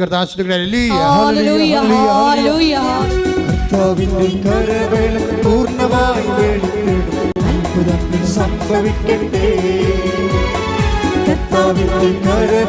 പൂർണ്ണമായി അടയാളങ്ങൾ സംഭവിക്കട്ടെ, കർത്താവിന്റെ കരവേൽ പൂർണ്ണമായി അത്ഭുതങ്ങൾ സംഭവിക്കട്ടെ. പരിശുദ്ധ പരമ ദിവ്യകാരുണ്യത്തിന് ഇത്രയും നേരം പറഞ്ഞതിൻ്റെ രത്നച്ചുരുക്കമുണ്ട്. എന്നുവെച്ചാൽ കർത്താവ് ചോദിക്കുന്ന ചോദ്യമുണ്ട്. നിങ്ങൾക്കെതിരെ 20,000 പേരുമായിട്ട് വരുന്ന പടയാളികളോട് നിങ്ങളുടെ 10,000 പേരെ കൊണ്ട് ചേർത്ത് നിൽക്കാൻ കഴിയുമോ? അപ്പം നമ്മുടെ മെറിറ്റിനെ കുറിച്ചാണ് സംസാരിക്കുന്നത്. എങ്ങനെയാണ് നമ്മൾ ഗ്രേസിലേക്ക് അപ്ലോഡ് ചെയ്യേണ്ടതെന്ന് പറയുകയാണ്. ലൂക്ക 14:31. 20,000 ഭടന്മാരോട് കൂടെ പറഞ്ഞ 20,000 20,000 ഭടന്മാരുടെ കൂടെ തനിക്കെതിരെ വരുന്നവനെ 10,000 കൊണ്ട് നേരിടാൻ സാധിക്കുമോ എന്ന് ആദ്യമേ ആലോചിക്കാതെ മറ്റൊരു രാജാവിനോട് യുദ്ധത്തിന് പോകുന്ന ഏത് രാജാവാണുള്ളത് അത് സാധ്യമല്ലെങ്കിൽ അവൻ ദൂരത്തായിരിക്കുമ്പോൾ തന്നെ ദൂതന്മാരെ അയച്ച് സമാധാനത്തിന് അപേക്ഷിക്കും. അതായത് എപ്പോഴും നമ്മൾ ശ്രദ്ധിക്കുക, നമ്മളുടെ ഒരു കഴിവ് അതാണ്. നമ്മുടെ 10,000 നമുക്കുള്ളത്. ഇപ്പം ഇതെല്ലാം ഈ ടൈപ്പ് പാർട്ടിയാണ്. പരീക്ഷ ആയാലും ശരി, മിനി ആയാലും ശരി, സ്വാതി ആയാലും ശരി, അവരുടെ ജീവിത പ്രശ്നങ്ങൾ 20,000-ൻ്റെതാണ് അവരഭിമുഖീകരിക്കുന്നത്. അവർക്കെതിരെ വരുന്ന ജീവിതത്തിൻ്റെ പ്രഷർ അത്രയുണ്ട്. പക്ഷേ ഇവരുടെ കയ്യിൽ അതില്ല. ഇവിടെ കയ്യിൽ എന്താ ഉള്ളത്? 10,000 ഉള്ളൂ. 10,000 പോലും ഇല്ല ഭാഗത്തുങ്ങളുടെ കയ്യിൽ. 10 പോയി 100 ഉള്ളൂ. അപ്പോഴെന്താ ചെയ്യേണ്ടതെന്ന് വെച്ച് കഴിഞ്ഞാൽ, ഇതിനെ എങ്ങനെ ഒരു 20,000 പേരോട് ഏറ്റുമുട്ടാൻ എങ്ങനെ നമ്മളെ എംപവർ ചെയ്യാൻ പറ്റുമെന്നാണ് ഉടമ്പടി ആലോചിക്കുന്നത്. ഈ അലീഷ എങ്ങനെ അത് ക്രാക്ക് ചെയ്തത്, മിനി എങ്ങനെ ക്രാക്ക് ചെയ്തത്, സ്വാതി എങ്ങനെ ക്രാക്ക് ചെയ്തത്, ഇവിടെ 20,000 ഇവർക്കുണ്ടായിരുന്ന 10,000-നെ ഇവർക്കെതിരെ വന്ന 20,000-നെതിരെ 40,000 ഉയർത്തി. ഇവിടെ കൃപ ഇവർ വർദ്ധിച്ചു. ഉടമ്പടി അത് ആക്ടിവേറ്റ് ചെയ്യുമ്പോഴൊക്കെ നിങ്ങളുടെ ബലം വർദ്ധിച്ചുകൊണ്ടിരിക്കും. നിങ്ങളുടെ വിശ്വാസത്തിൻ്റെ ബലം, ദൈവസ്നേഹത്തിൻ്റെ ബലമൊക്കെ വർദ്ധിച്ചുകൊണ്ടിരിക്കും. ഈ ബലം വർദ്ധിക്കുന്ന അനുസരിച്ചുകൊണ്ട് ഈ ബലം വർദ്ധിച്ചു കഴിയുമ്പോൾ സ്വാഭാവികമായിട്ട് നിങ്ങൾക്ക് പകരം, എപ്പോഴും ദൈവം പറയും, നിങ്ങൾക്ക് പകരം ഞാൻ എൻ്റെ ദൂതനയക്കും. നിങ്ങൾ എപ്പോഴും നമുക്ക് പകരം ദൈവം നമ്മുടെ ഈ കളത്തിൽ ഇറങ്ങുന്ന ഒരു സമയമുണ്ട്. അത് നമുക്ക് പകരമായിട്ട് ഇറങ്ങുന്നതാണ്. ഉടമ്പടിയിൽ എപ്പോഴും പറയും, ഞാൻ ചെല്ലുമ്പോൾ ഞാൻ അമ്മയോട് പറഞ്ഞു, അമ്മേ നീ ഇവിടെ എങ്ങാനും ഉണ്ടെങ്കിൽ എന്നോട് സംസാരിക്കുന്ന ആൾ നീല ഷർട്ട് ധരിച്ചിരിക്കണം, അല്ലെങ്കിൽ നീല ബ്ലൗസ് ഇട്ടിരിക്കണം. അപ്പോൾ എനിക്ക് മനസ്സിലാകും നീ ഇവിടെ ഉണ്ടെന്ന്. ഇങ്ങനെയാണ് ആൾക്കാർ കമ്മ്യൂണിക്കേറ്റ് ചെയ്യണത്. ഇങ്ങനെ അപ്പോൾ മാതാവ് തന്നെ അവിടെ പറയും, എൻ്റെ സാന്നിധ്യം നിനക്ക് അവിടെ അറിയാൻ പറ്റും, ബ്ലൂ കളർ നീ കാണും, നിന്നോട് സംസാരിക്കുന്നു. അതുപോലെ അച്ചിട്ട പോലെ തന്നെ ആദ്യമായിട്ട് ആ സ്ഥലത്ത് ലാൻഡ് ചെയ്യാണ്. ഇവിടെ ഇൻട്രാക്ട് ചെയ്യേണ്ട ആൾ ബ്ലൂ ഗാർമെൻറ്റ്സിൽ ഇരിക്കണ കാണാം. അപ്പം തന്നെ മനസ്സിലാവും. ഉടനെ അവൾ ഉപ്പിടും. വിശ്വാസപ്രമാണം ചെല്ലും. എന്താ കാര്യം? ഉപ്പെന്ന് പറയുമ്പോൾ എന്താണ്? അത് ലേവ്യയുടെ പുസ്തകത്തിലുള്ളതാണ്. കർത്താവാണ് എൻ്റെ അവകാശമെന്ന്. എനിക്ക് ഇവിടെ അവകാശമില്ല. എനിക്ക് എന്തെങ്കിലും അവകാശം ഉണ്ടെങ്കിൽ എൻ്റെ കർത്താവ് തരുന്നതാണ്. ചില ആൾക്കാർക്ക് ഒരു 50% പേർക്ക് ഉടമ്പടി ലാഗ് ചെയ്യുന്നുണ്ട്, ഒച്ചയണവർ ഇഴയുന്നുണ്ട്. അതിൻ്റെ കാരണം എന്താണെന്ന് വെച്ച് കഴിഞ്ഞാൽ, നിങ്ങളുടെ ആഫ്റ്റർ ലൈഫ് ദൈവത്തിന് നല്ലവണ്ണം അറിയാം. അനന്തര ജീവിതം, ഉടമ്പടി അനന്തര ജീവിതം ഉണ്ടല്ലോ. കാര്യങ്ങൾ കണ്ടു കഴിയുമ്പോൾ പിന്നെ നിങ്ങൾ പള്ളിയില്ല, പട്ടക്കാരനില്ല, വചനം വായനയില്ല. അതാണ് ഉടമ്പടി അനന്തര ജീവിതം. ഈ ദൈവത്തിന് വരാൻ പോകുന്ന സംഭവങ്ങൾ അറിയാമല്ലോ. പരിശുദ്ധാത്മാവിനെക്കുറിച്ച് ഈശോ പറയുമ്പോൾ വരാൻ പോകുന്ന കാര്യങ്ങൾ അവൻ പറയുന്നതാണ്. 16:14 അവൻ സ്വമേധയാ ആയിരിക്കില്ല സംസാരിക്കുന്നത്. പരിശുദ്ധാത്മാവിനെ കുറിച്ചാണ് പറയണത്. പറഞ്ഞ അവൻ സ്വമേധയാ ആയിരിക്കില്ല സംസാരിക്കുന്നത്. അവൻ കേൾക്കുന്നത് മാത്രം സംസാരിക്കും. വരാനിരിക്കുന്ന കാര്യങ്ങൾ അവൻ നിങ്ങളെ അറിയിക്കും. അപ്പൊ പിതാവിൻ്റെയും പുത്രൻ്റെയും മനസ്സിലുള്ള സംഭവങ്ങളാണ് വരാനിരിക്കുന്ന കാര്യങ്ങൾ. നമ്മുടെ ഭാവി നമ്മളോട് കമ്മ്യൂണിക്കേറ്റ് ചെയ്യുന്ന ആളാണ് പരിശുദ്ധാത്മാവ്. നമ്മൾ വരാനിരിക്കുന്ന കാര്യങ്ങൾ പിതാവിനറിയാം. അതുകൊണ്ടാണ് ഈശോ പറഞ്ഞത് അത് പിതാവിന് മാത്രമേ അറിയത്തുള്ളൂ. പരിശുദ്ധാത്മാവ് വന്നു കഴിയുമ്പോൾ ഈ വരാനിരിക്കുന്ന കാര്യങ്ങൾ നമ്മൾക്കും അറിയാൻ പറ്റും. അതുകൊണ്ടാണ് ചിലർക്ക് ചില കാര്യങ്ങൾ മുൻകൂട്ടി വിവേചിക്കാൻ കഴിയുന്നതിൻ്റെ കാരണം അതാണ്. അപ്പം അതുകൊണ്ട് വരാനിരിക്കുന്ന കാര്യങ്ങൾ അവൻ നിങ്ങളോട് പറയും. അപ്പോൾ ദൈവത്തിനെ സംബന്ധിച്ചിടത്തോളം നിങ്ങൾ ഉടമ്പടി ഇവിടെ എടുക്കുമ്പോൾ തന്നെ വരാനിരിക്കുന്ന കാര്യങ്ങൾ പറയും. എന്താ കാര്യം? ഇവൾ കാനഡയിൽ പോയി കഴിഞ്ഞാൽ പിന്നെ പള്ളിയുമില്ല, പട്ടക്കാരനും ഇല്ല. കണ്ട ഏതെങ്കിലും നാട്ടുകാരനെ ഇവിടുന്ന് അവിടെ PR ഉള്ളവനെ അടിച്ചെടുത്ത് കല്യാണം കഴിക്കാൻ പറ്റുമോ എന്നായിരിക്കും ഇവൾ ചിന്തിക്കണത്. തീർന്നില്ല പരിപാടി. അവിടെ വെച്ച് തന്നെ എൻ്റെ കാര്യത്തിൽ തീരുമാനമായി. നീ ഇവിടെ ചവിട്ടുമ്പോൾ തന്നെ മാതാവ് പറയും ഓടണതമ്മാവ ആളറിയാം. എന്താ പറയണത്? നീ ഉദ്ദേശിക്കുന്നത് എന്താ? നീ ഇവിടെ നേരെ കണ്ട കാനഡയിൽ പോയി എത്തുക, അവിടുന്ന് ശേഷം അവിടെ PR ഉള്ളിടത്ത് കല്യാണം കഴിക്കുക, അവിടെ തന്നെ പ്രസവിക്കുക, അവിടുത്തെ കുഞ്ഞിന് അവിടുത്തെ പൗരത്വം മേടിക്കുക. ഇങ്ങനെയുള്ള അഭ്യാസം മാത്രമേ ഉള്ളൂ. അതിനും ദൈവത്തെ എങ്ങനെ ദുർവിനിയോഗിക്കാൻ പറ്റുമോ എന്ന് ചിന്തിച്ചുകൊണ്ടാണ് നീ കൃപാസനത്തിൽ വരണത്. വരാതിരിക്കുന്ന കാര്യങ്ങൾ അവൻ നിന്നോട് പറയും. അതാ വിഷയം. ഇത് ദൈവത്തിന് നേരത്തെ അറിയാവുന്ന കാരണം ഈ പണ്ടാരത്തിന് എന്തുകൊണ്ട് അനുഗ്രഹിച്ചിട്ട് എന്താ കാര്യമെന്ന് വിചാരിക്കും. എന്താ കാര്യം? അവരുടെ വയറ് മാത്രമേ ഉള്ളൂ, അവരുടെ ജീവിതം മാത്രമേ ഉള്ളൂ, ദൈവം പ്രാധാന്യമില്ല. അതുകൊണ്ട് ഇവിടെ വിദേശത്ത് പോകാൻ വേണ്ടി വന്ന് നിൽക്കുന്നവരോടെല്ലാം ഞാൻ പറയും, കുർബാന മുടക്കരുത്, കുടുംബപ്രാർത്ഥന മുടക്കരുത്. എനിക്ക് ഈ അപ്പനും അമ്മയും കുഞ്ഞുങ്ങളും എല്ലാം കൂടി വരുമ്പോൾ എനിക്ക് ഭയങ്കര ഇഷ്ടമാണ്. ഇതൊക്കെ അവരെല്ലാവരെയും ബ്ലെസ് ചെയ്തിട്ട് ഒരുമിച്ച് നമുക്ക് പ്രധാനമല്ല, ഒരുമിച്ച് ഞാൻ അവരെ ഉപദേശിക്കും. ഒരു സിംഗിളായിട്ടൊരു പേഴ്സൺ വന്നതിനേക്കാൾ കൂടി ഒരു കുടുംബമായിട്ടൊരു പേഴ്സൺ വരുമ്പോൾ അംഗീകരിക്കും. കാര്യം പക്ഷേ കുടുംബമായിട്ട് വരുമ്പോൾ അവർക്ക് കുടുംബമായിട്ട് ബന്ധമുള്ളവരായിരിക്കണം, ഉടമ്പടിയുമായിട്ട് ബന്ധമുള്ളവരായിരിക്കണം. ഉടമ്പടി ഇല്ലാത്ത ബന്ധമില്ലാത്ത ഭാര്യ ഉടമ്പടി എടുത്ത് പ്രാർത്ഥിച്ചിട്ട് ഭർത്താവ് അപ്പുറത്ത് വെള്ളം അടിച്ചുകൊണ്ടിരുന്നിട്ട് അച്ഛനെ കാണാൻ ഡേറ്റ് ആകുമ്പോൾ പുള്ളിക്കാരൻ കെട്ടിയെടുത്ത് പോകുന്നത് ഞങ്ങൾക്കറിയാൻ പറ്റും. മാറിക്കിടമെന്ന് പറയും ഞാൻ. കാര്യം അയാൾക്കറിയാം അയാൾ ഇതിൻ്റെ ഓഹരിയില്ലാത്ത ആളാണ്. അപ്പോൾ എനിക്കറിയാം ചുമ്മാ തലേ തുണിയിട്ട് വന്ന് അടിച്ചു മാറ്റാൻ നോക്കുകയാണ്. അതല്ല, നമുക്ക് ആൾക്കാരെ കാണുമ്പോൾ അറിയാം കറക്റ്റും കർത്താവിൻ്റെ ലെവലിലാണ് അത് പോണത്. ഇനി ചില ആൾക്കാർക്കുണ്ട് ഒരു അനുഗ്രഹം മേടിച്ച് കിട്ടിയാൽ പിന്നെ ജീവിതം കർപ്പീകരിക്കാൻ വേണ്ടി ദൈവത്തോട് ഓപ്പൺനെസ് ഉള്ളവരുണ്ട്. അവരെ കാണുമ്പോൾ നമുക്കറിയാൻ പറ്റും. അവരെ ഞാൻ വിളിപ്പിക്കും ഇങ്ങോട്ടാ, ഇനി നിൻ്റെ ഭർത്താവ് വന്നിട്ടില്ലേ വരാൻ പറയും. അപ്പോൾ അവരോട് അവിടെ തലയൊക്കെ ഒരുക്കുമ്പോൾ പറയും നിൻ്റെ ഭർത്താവ് വന്നിട്ടുണ്ടല്ലോ, നിൻ്റെ കൊച്ചു വന്നിട്ടുണ്ടല്ലോ, വരാൻ പറയും. അവർക്കിതോട് ബന്ധമില്ല, പക്ഷെ അവർ വരുമ്പോൾ ഭയങ്കര ആഹ്ലാദത്തോടെ അവർ വരണത്. അപ്പോൾ അവരതോടുകൂടി തീരുമാനിക്കുകയാണ് ഇനി ഞങ്ങൾക്ക് കർത്താവിന് വേണ്ടി ജീവിക്കുമെന്നും പറഞ്ഞുകൊണ്ട്.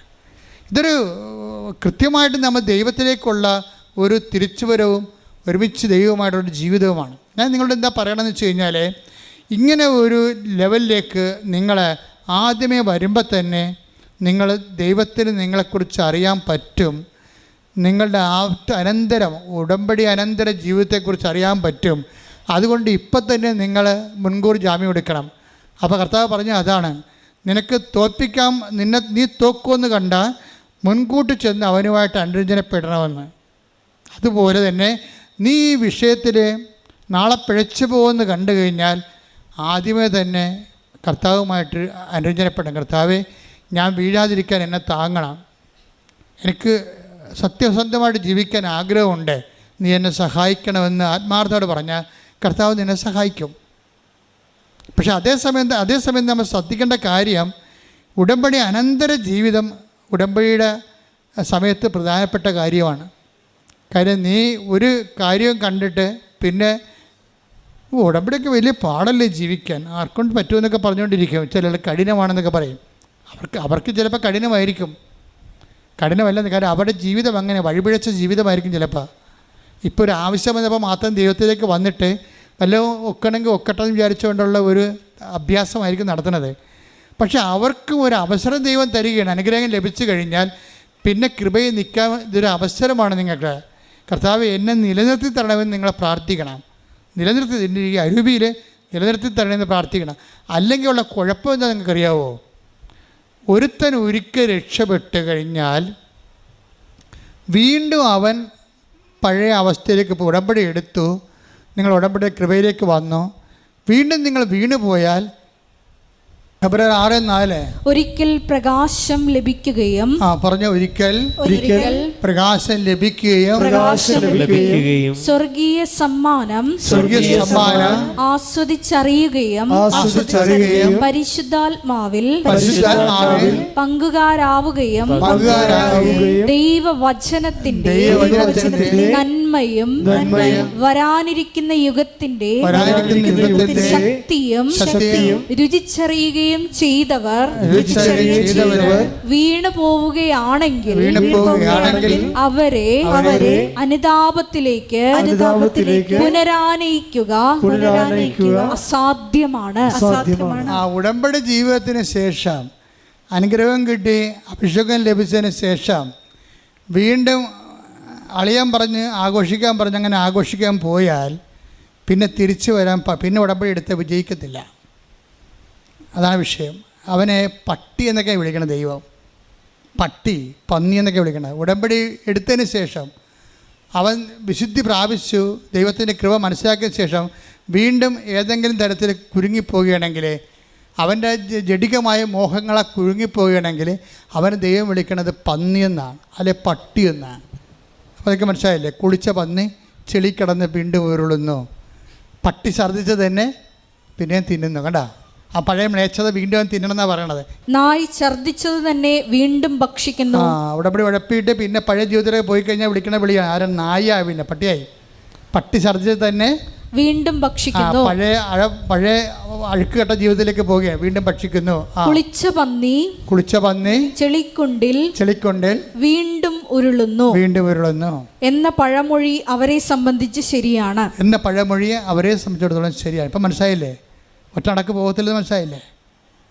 ഇപ്പം നമ്മൾ എപ്പോഴും ഓർത്തേക്കണം, ഇതൊരു ദൈവമായിട്ട് ഇടപെടുന്നത്. ദൈവത്തിന് മരണമില്ലാത്ത കാരണം ഇത് ജീവിതം. ഇപ്പം ഞാൻ ഇന്നലെ അയർലൻഡിൽ നിന്ന് ഒരു അച്ഛൻ വന്നു, എന്നെ അയർലൻഡ് ധ്യാനിപ്പിക്കാൻ കൊണ്ടുപോയ അച്ഛനാണ്.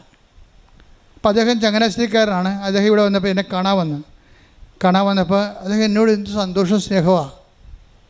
എന്താ പറഞ്ഞാൽ, എൻ്റെ അച്ഛാ, കഴിഞ്ഞ കൊല്ലം അയർലൻഡിൽ നടത്തിയ ഉടമ്പടിയുടെ ആൾക്കാർ, ഉടമ്പടി ധ്യാനമാണ് അവിടെ നടത്തിയത്, അവർ ഇന്നും നമ്മുടെ എല്ലാ പള്ളികളിലും നിറഞ്ഞു നിൽക്കുകയാണ്.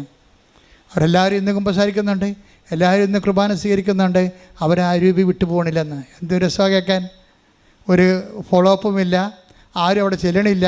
ഉടമ്പടി അതിൽ തന്നെ സെൽഫായിട്ട് തന്നെ നിങ്ങൾ നിലനിർത്തും. കാര്യം ഉടമ്പടിയിൽ അരൂപി അഭിഷേകം കിട്ടിക്കഴിഞ്ഞാൽ വേറെ അരൂപി നിങ്ങളില്ലെങ്കിൽ അതവിടെ തന്നെ വസിക്കും. അതാണ് പ്രശ്നം.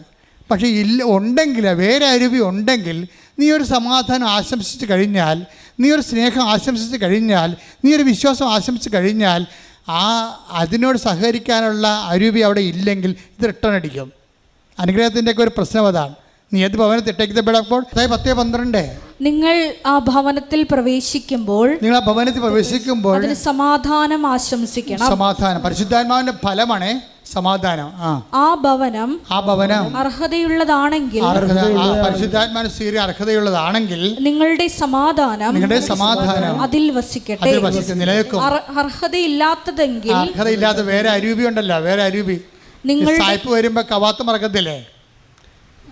നോട്ടർ ഇട്ടിപ്പിക്കാം, അല്ലെങ്കിൽ അവിടെ കൊണ്ടുപോകാം, ഇവിടെ കൊണ്ടുപോകാം ഇതൊക്കെ പറഞ്ഞു വരുമ്പോൾ, അല്ലെങ്കിൽ വേറെ ഭാര്യ ജീവിച്ചിരിക്കുമ്പോൾ തന്നെ വേറെ ഒരു കുറച്ചുകൂടി ഇങ്ങനെ പങ്കുള്ള പെണ്ണ് കാണുമ്പോൾ ഇവൻ ഇങ്ങനെ ഒലിപ്പിച്ചോണ്ട് നോക്കിക്കഴിഞ്ഞാൽ തന്നെ അരുവി വേറെയാണെന്ന് മനസ്സിലായില്ലേ? അത് ഭർത്താവിന് മാത്രമല്ല, ഭാര്യയ്ക്കും ബാധകമാണ്.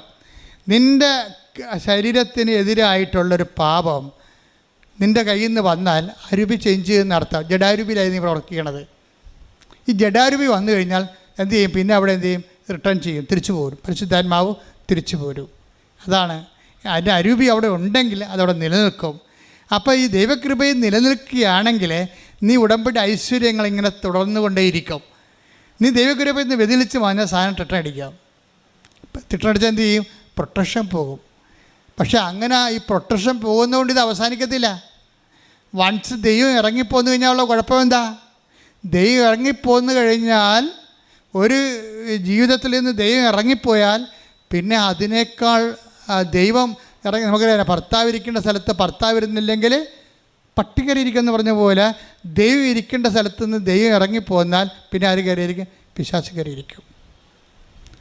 ക്രിസ്തു നിങ്ങളിലേക്ക് ഉണ്ടെങ്കിൽ ഈ സാധനം ഇറങ്ങി മാറി നിൽക്കും. നമുക്ക് ക്രിസ്തുവിൻ്റെ അരുവിയോട് നമ്മൾ സഹകരിക്കുകയാണെങ്കിൽ ക്രിസ്തുവിൻ്റെ അരുവി നിലനിന്ന് പോകും.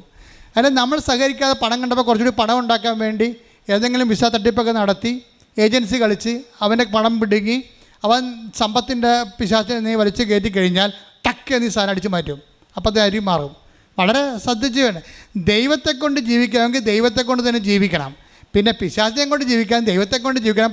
പോരട്ടെ എന്നുള്ള ജഡത്തിൻ്റെ അരൂപികളുണ്ടല്ലോ, അതാണെങ്കിൽ സ്വാഭാവികമായിട്ട് അവൻ്റെ അന്ത്യസ്ഥിതി, ബൈബിൾ പറഞ്ഞതാണ്, അവൻ്റെ അന്ത്യസ്ഥിതി ആദ്യത്തിനേക്കാൾ മോശമായിരിക്കും എന്നാണ്. ഇപ്പൊ തന്നെ ഈശോ എന്താ പറഞ്ഞിരിക്കുന്നത്? 10:12-43 അശുദ്ധാത്മാവ് ഒരു മനുഷ്യനെ വിട്ടുപോകുമ്പോൾ അത് ആശ്വാസം തേടി വരണ്ട സ്ഥലങ്ങളിലൂടെ അലഞ്ഞു നടക്കുന്നു, എന്നാൽ കണ്ടെത്തുന്നില്ല. അപ്പോൾ അത് പറയുന്നു, ഞാൻ ഇറങ്ങിപ്പോന്ന എന്റെ ഭവനത്തിലേക്ക് തിരിച്ചു ചെല്ലും. പഴയ കക്ഷികളൊക്കെ തിരിച്ചു വരാൻ സാധ്യതയുണ്ടെന്ന് മനസ്സിലായില്ലേ? ഉടമ്പടി കൊണ്ട് നിങ്ങൾ ഉടമ്പടി ജീവിച്ച് അതിനെ പ്രതിരോധിക്കുന്നില്ലെങ്കിൽ പഴയ കക്ഷികൾ ഇറങ്ങിപ്പോകുന്ന കക്ഷികളൊക്കെ തിരിച്ചു വരും. എന്തൊക്കെയാണത്? ആദ്യം പറഞ്ഞ കക്ഷികൾ, ജഡത്തിൻ്റെ മോഹങ്ങൾ, ആഭിചാരം, വ്യഭിചാരം, ദുഷ്ടത, പരദൂഷണം, ഈ സാധനമൊക്കെ തിരിച്ചു വരും. ഇതൊക്കെ തിരിച്ചു വന്നിട്ടുണ്ടെങ്കിൽ മനസ്സിലാക്കുക, കർത്താവ് ഇറങ്ങിപ്പോന്നു കഴിഞ്ഞു. കർത്താവ് ഇരുന്ന ചെയർ മാത്രമേ ഉള്ളൂ, ഇപ്പം ചെയറിൽ ഇരിക്കുന്നത് മറ്റേ കക്ഷിയാണെന്ന്. അതാണ് ഉടമ്പടി ലാഗ് ചെയ്യേണ്ടതിൻ്റെ കാരണം. ഇവിടെ അധ്യാത്മിക ജീവിതം നിങ്ങൾ വിചാരിക്കുന്ന പോലെ ഈസിയുമാണ്, അതേസമയം തന്നെ കുറച്ച് ശ്രദ്ധ വേണ്ട കാര്യങ്ങളും കൂടിയാണ്. അപ്പം നിങ്ങൾ പ്രാർത്ഥിക്കേണ്ടത് എന്താണ്? അവളുടെ പ്രാർത്ഥന, സ്വാതികൃഷ്ണയുടെ പ്രാർത്ഥന ഏറ്റവും നല്ല പ്രാർത്ഥന. കർത്താവേ, എനിക്ക് കാര്യം നടന്നാലും നടന്നില്ലെങ്കിലും നമ്മൾ തമ്മിലുള്ള ബന്ധം പോകരുത്. എന്തൊരു പ്രാർത്ഥനയാണ്! സ്വർഗം ത്രസിക്കുന്ന പ്രാർത്ഥനയാണ്. അതൊരു അക്രൈസ്തയുടെ വായിന്ന് വീഴെന്ന് പറയുമ്പോൾ ഉണ്ടാകുന്ന ഒരു അഭിഷേകം എന്താ? ഒരു ഒന്നൊന്നര അഭിഷേകം ദൈവം എല്ലാവർക്കും ഓഹരിയാക്കുകയാണ് ഉടമ്പടിയിലൂടെ. കൈയടിക്കട്ടെ, ശ്രദ്ധിക്കട്ടെ. ഹല്ലേലൂയ, ഹല്ലേലൂയ, ഹല്ലേലൂയ, ഹല്ലേലൂയ, ഹല്ലേലൂയ. മഹത്വം, മഹത്വം, ആരാധന, ആരാധന. എൻ്റെ മക്കളെ, കൈകൾ നെഞ്ചത്ത്, ഇടത് കൈ നെഞ്ചത്ത്, വലത് കൈ ശിരസ്സിന് വെച്ചുകൊണ്ടാണ് നമ്മൾ പ്രാർത്ഥിക്കുന്നത്. ഓൺലൈനിലുള്ള എൻ്റെ സഹോദരങ്ങൾ ഇതുപോലെ ചെയ്യേണ്ടതാണ്. ഈ പ്രാർത്ഥന ഏത് കാലത്ത് കേട്ടാലും അതുപോലെ ചെയ്യണം. ഉടമ്പടി ധ്യാനം വചനാധിഷ്ഠിതവും ഉടമ്പടി അടിസ്ഥാനപരമായത് കാരണം ഏത് കാലത്തും വർക്കൗട്ട് ചെയ്യരുത്. നീ അതിൽ വിശ്വാസവും ദൈവസ്നേഹവും അർപ്പിച്ചാൽ മതി. രോഗങ്ങളുടെ മേലും ജീവിത പ്രാരാബ്ധങ്ങളുടെ മേലും സമാശ്വാസം പ്രാപിക്കാനുള്ള പ്രാർത്ഥനയുടെ സമയമാണ്. എല്ലാവരും സ്തുതിക്കട്ടെ, ഇടിമുഴക്കം പോലെ സ്തുതിക്കട്ടെ. കർത്താവേ, നിന്റെ ഉന്നതമായ നാമത്തിന് സ്വന്തം ചെയ്യുന്നു. കർത്താവേ, നിന്റെ വിശുദ്ധ പൗരോഹിത്യത്തെ മഹത്വപ്പെടുത്തണമേ. കർത്താവേ, സഭയിലുള്ള സാന്നിധ്യം പ്രകടമാക്കണം. 38 വർഷം ഞാൻ അർപ്പിച്ച കൃപാനയുടെ യോഗ്യതയാണ്. കൃപാസ്ഥാനത്താറെ ജീവനോടെ പ്രത്യക്ഷപ്പെട്ട പരിശുദ്ധ അമ്മയുടെ മാധ്യസ്ഥത്തിലെ ഈ അൾത്താരയിൽ നടന്നിട്ടുള്ള 10,000-കണക്കിന് ആരാധനയുടെ ശക്തിയാൽ കർത്താവേ, നിന്റെ ഉന്നതമായ നാമത്തിൽ അടയാളം കാണിക്കണമേ. അങ്ങനെ ഉന്നതമായ കരബലത്താൽ അടയാളം കാണിക്കണമേ. കർത്താവ്, ഓരോ മകൻ്റെ മേലും മകളുടെ മേലും അങ്ങ് തിരുമുറുപാർന്ന് വലതുകരം ആണിപ്രദാർന്ന് അത്ഭുതകരം വെക്കണമേ. അപ്പാ, അങ്ങിപ്പോൾ തന്നെ യേശുക്രിസ്തു നാമത്തിൽ അടയാളം കാണിക്കണമേ. അപ്പാ, അങ്ങിപ്പോൾ തന്നെ യേശുക്രിസ്തു നാമത്തിൽ അത്ഭുതങ്ങൾ വർഷിക്കണമേ. അപ്പാ, എല്ലാ മക്കളും, തളർന്നുപോയ മക്കള്, വാടിപ്പോയ മക്കള്, ആറിപ്പോയ മക്കള് എല്ലാം പരിശുദ്ധാത്മാവിൽ ശക്തിപ്പെടണമെന്ന് പ്രാർത്ഥിക്കുന്നപ്പാ. കർത്താവിൻ്റെ ശക്തി ഇടിമുഴക്കം പോലെ, അടുപ്പിട പോലെ ഓരോ മകൻ്റെ മേലും ഓരോ മകളുടെ മേലും പതിക്കട്ടെ. എല്ലാം ഉച്ചുമുതൽ ഉള്ളംകാൽ വരെ കർത്താവിൻ്റെ രക്തം പടരട്ടെ. ഉച്ചുമുതൽ ഉള്ളംകാൽ വരെ കർത്താവിൻ്റെ രക്തം പടരട്ടെ. എല്ലാ കോശങ്ങളിലും, എല്ലാ പേശികളിലും, എല്ലാ ആന്തരിക അവയവങ്ങളിലും കർത്താവിൻ്റെ രക്തം പടരട്ടെ. വാതരോഗങ്ങൾ, PCOD രോഗങ്ങൾ, പിസ്റ്റുല രോഗങ്ങൾ, തൈറോയ്ഡ് രോഗങ്ങൾ, പ്രോസ്റ്റേറ്റ് രോഗങ്ങൾ, ഗർഭാശയ രോഗങ്ങൾ, ആമാശയ രോഗങ്ങൾ, കരരോഗങ്ങൾ, കിഡ്നി രോഗങ്ങൾ, ക്യാൻസർ രോഗങ്ങൾ, എപ്പിലെപ്സി രോഗങ്ങൾ, ഓട്ടിസം രോഗങ്ങൾ യേശു ക്രിസ്തുവിൻ്റെ ഉന്നതമായ നാമത്തിൽ മാറിപ്പോകട്ടെ. ശ്രുതികട്ടെ, ശ്രുതികട്ടെ.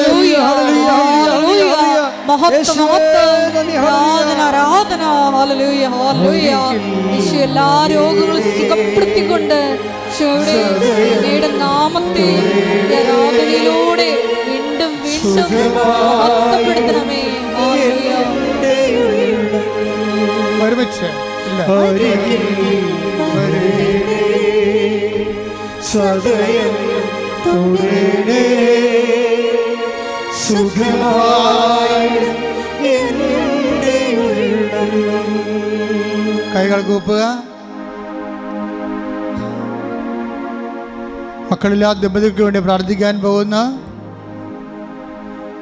ഗർഭിണികളായ മക്കൾക്ക് വേണ്ടി പ്രാർത്ഥിക്കാൻ പോകുന്ന, ഗർഭാശയത്തിൽ തകരാറുള്ള മക്കള്, സിസ്റ്റുള്ള മക്കള്, ഗർഭാശയത്തിൽ ലിക്വിഡ് കൂടുതലായിട്ടുള്ള മക്കള്,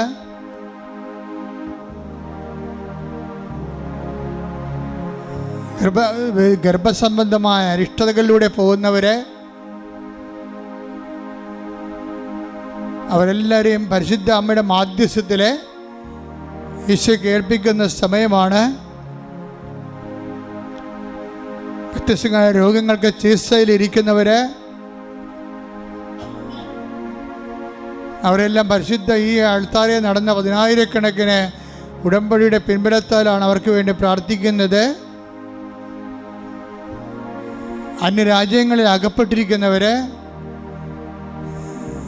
വിസ നഷ്ടപ്പെട്ടവർ, കയറിപ്പോരേണ്ടി വരണവർ, കേസിൽ അകപ്പെട്ടിരിക്കുന്നവർ, ജപ്തി നടപടിക്കാർ, സ്ഥലം വിൽക്കാൻ ആഗ്രഹിക്കുന്നവർ, ഭവനരഹിതർ, കുടുംബ കോടതിയിൽ കേസുമായിട്ടിരിക്കുന്നവർ, പിരിഞ്ഞു പോകുന്നവർ, തിരിച്ചു വരാൻ ആഗ്രഹിക്കുന്നവർ, വിവാഹത്തിലുണ്ടാകുന്ന എല്ലാ തടസ്സങ്ങളിലും വിഷമിക്കുന്നവർ എല്ലാവരും സമർപ്പിച്ചുകൊണ്ട് പ്രാർത്ഥിക്കുന്ന സമയമാണ്. കർത്താവേ, നിൻ്റെ തിരുമുറിവാർന്ന നിൻ്റെ ആണിപ്പെടുതാർന്ന അത്ഭുതകരത്താൽ മക്കളെ സ്പർശിക്കണമേ. കർത്താവെ, കരുണ കാട്ടണമേ. നിൻ്റെ തിരുവിലാലം മുറിവിനെ ഓർത്ത് കരുണ കാട്ടണമേ. നിൻ്റെ മുൾക്കിടത്തിലെ ചോരപ്പാടുകളെ ഓർത്തുകൊണ്ട് കരുണ കാട്ടണമേ. നിൻ്റെ മരക്കുരിശിനെ ഓർത്തുകൊണ്ട് കരുണ കാട്ടണമേ. കർത്താവെ, ഞങ്ങളുടെ യോഗ്യത കൊണ്ട് കർത്താവെ, അങ്ങയുടെ യോഗ്യതയാൽ മാരക രോഗങ്ങൾ, തീരാവേദികൾ, ജീവിത ദുരിതങ്ങൾ യേശു ക്രിസ്തുവിന്റെ നാമത്തിൽ മാറിപ്പോകട്ടെ. എല്ലാ ജീവിത ദുരിതങ്ങളും മാറിപ്പോയിക്കൊണ്ട് ആരാധനയിലൂടെ വീണ്ടും വീണ്ടും മഹത്വപ്പെടുത്തണമേ.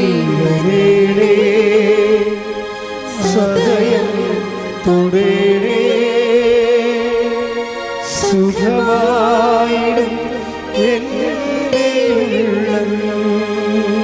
അരികിൽ വരേണേ, സദയം തൊടേണേ,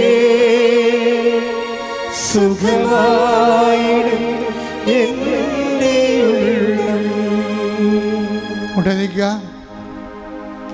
അച്ഛൻ വിട്ടുപോയ കാര്യങ്ങളെ അനുസ്മരിച്ചുകൊണ്ട് പ്രാർത്ഥിക്കേണ്ട മൗന പ്രാർത്ഥനയുടെ സമയമാണ്.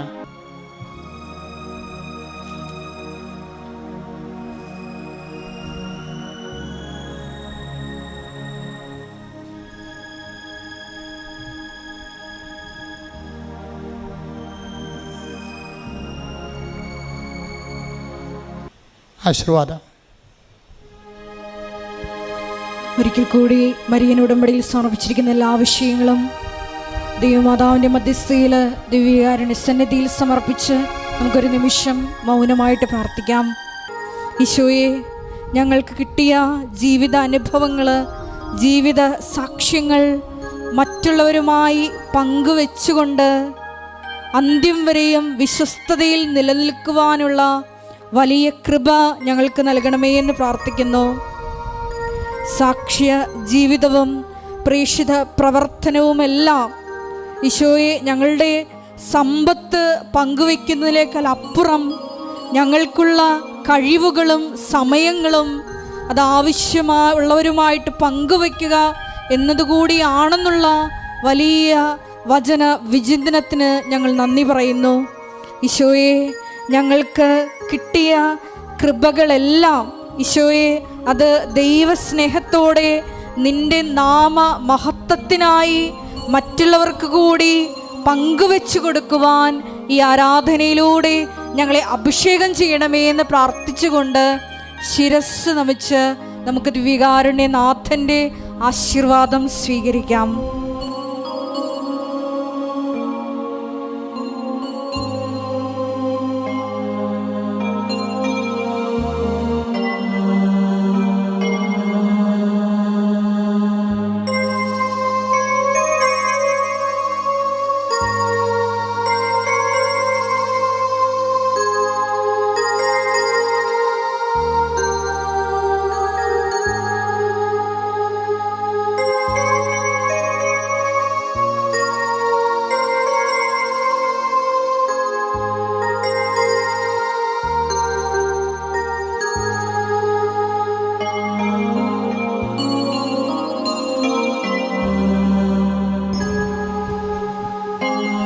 പരിശുദ്ധ പരമമാ ദിവ്യകാരുണ്യമേ,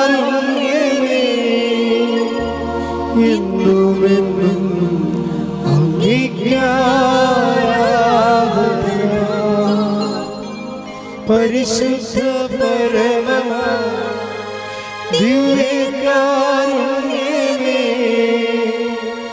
ഇന്നുമെന്നും അങ്ങേക്കാരാധന. പരിശുദ്ധ പരമമാ ദിവ്യകാരുണ്യമേ, എന്നുമെന്നും അങ്ങേക്കാരാധന. ആവേ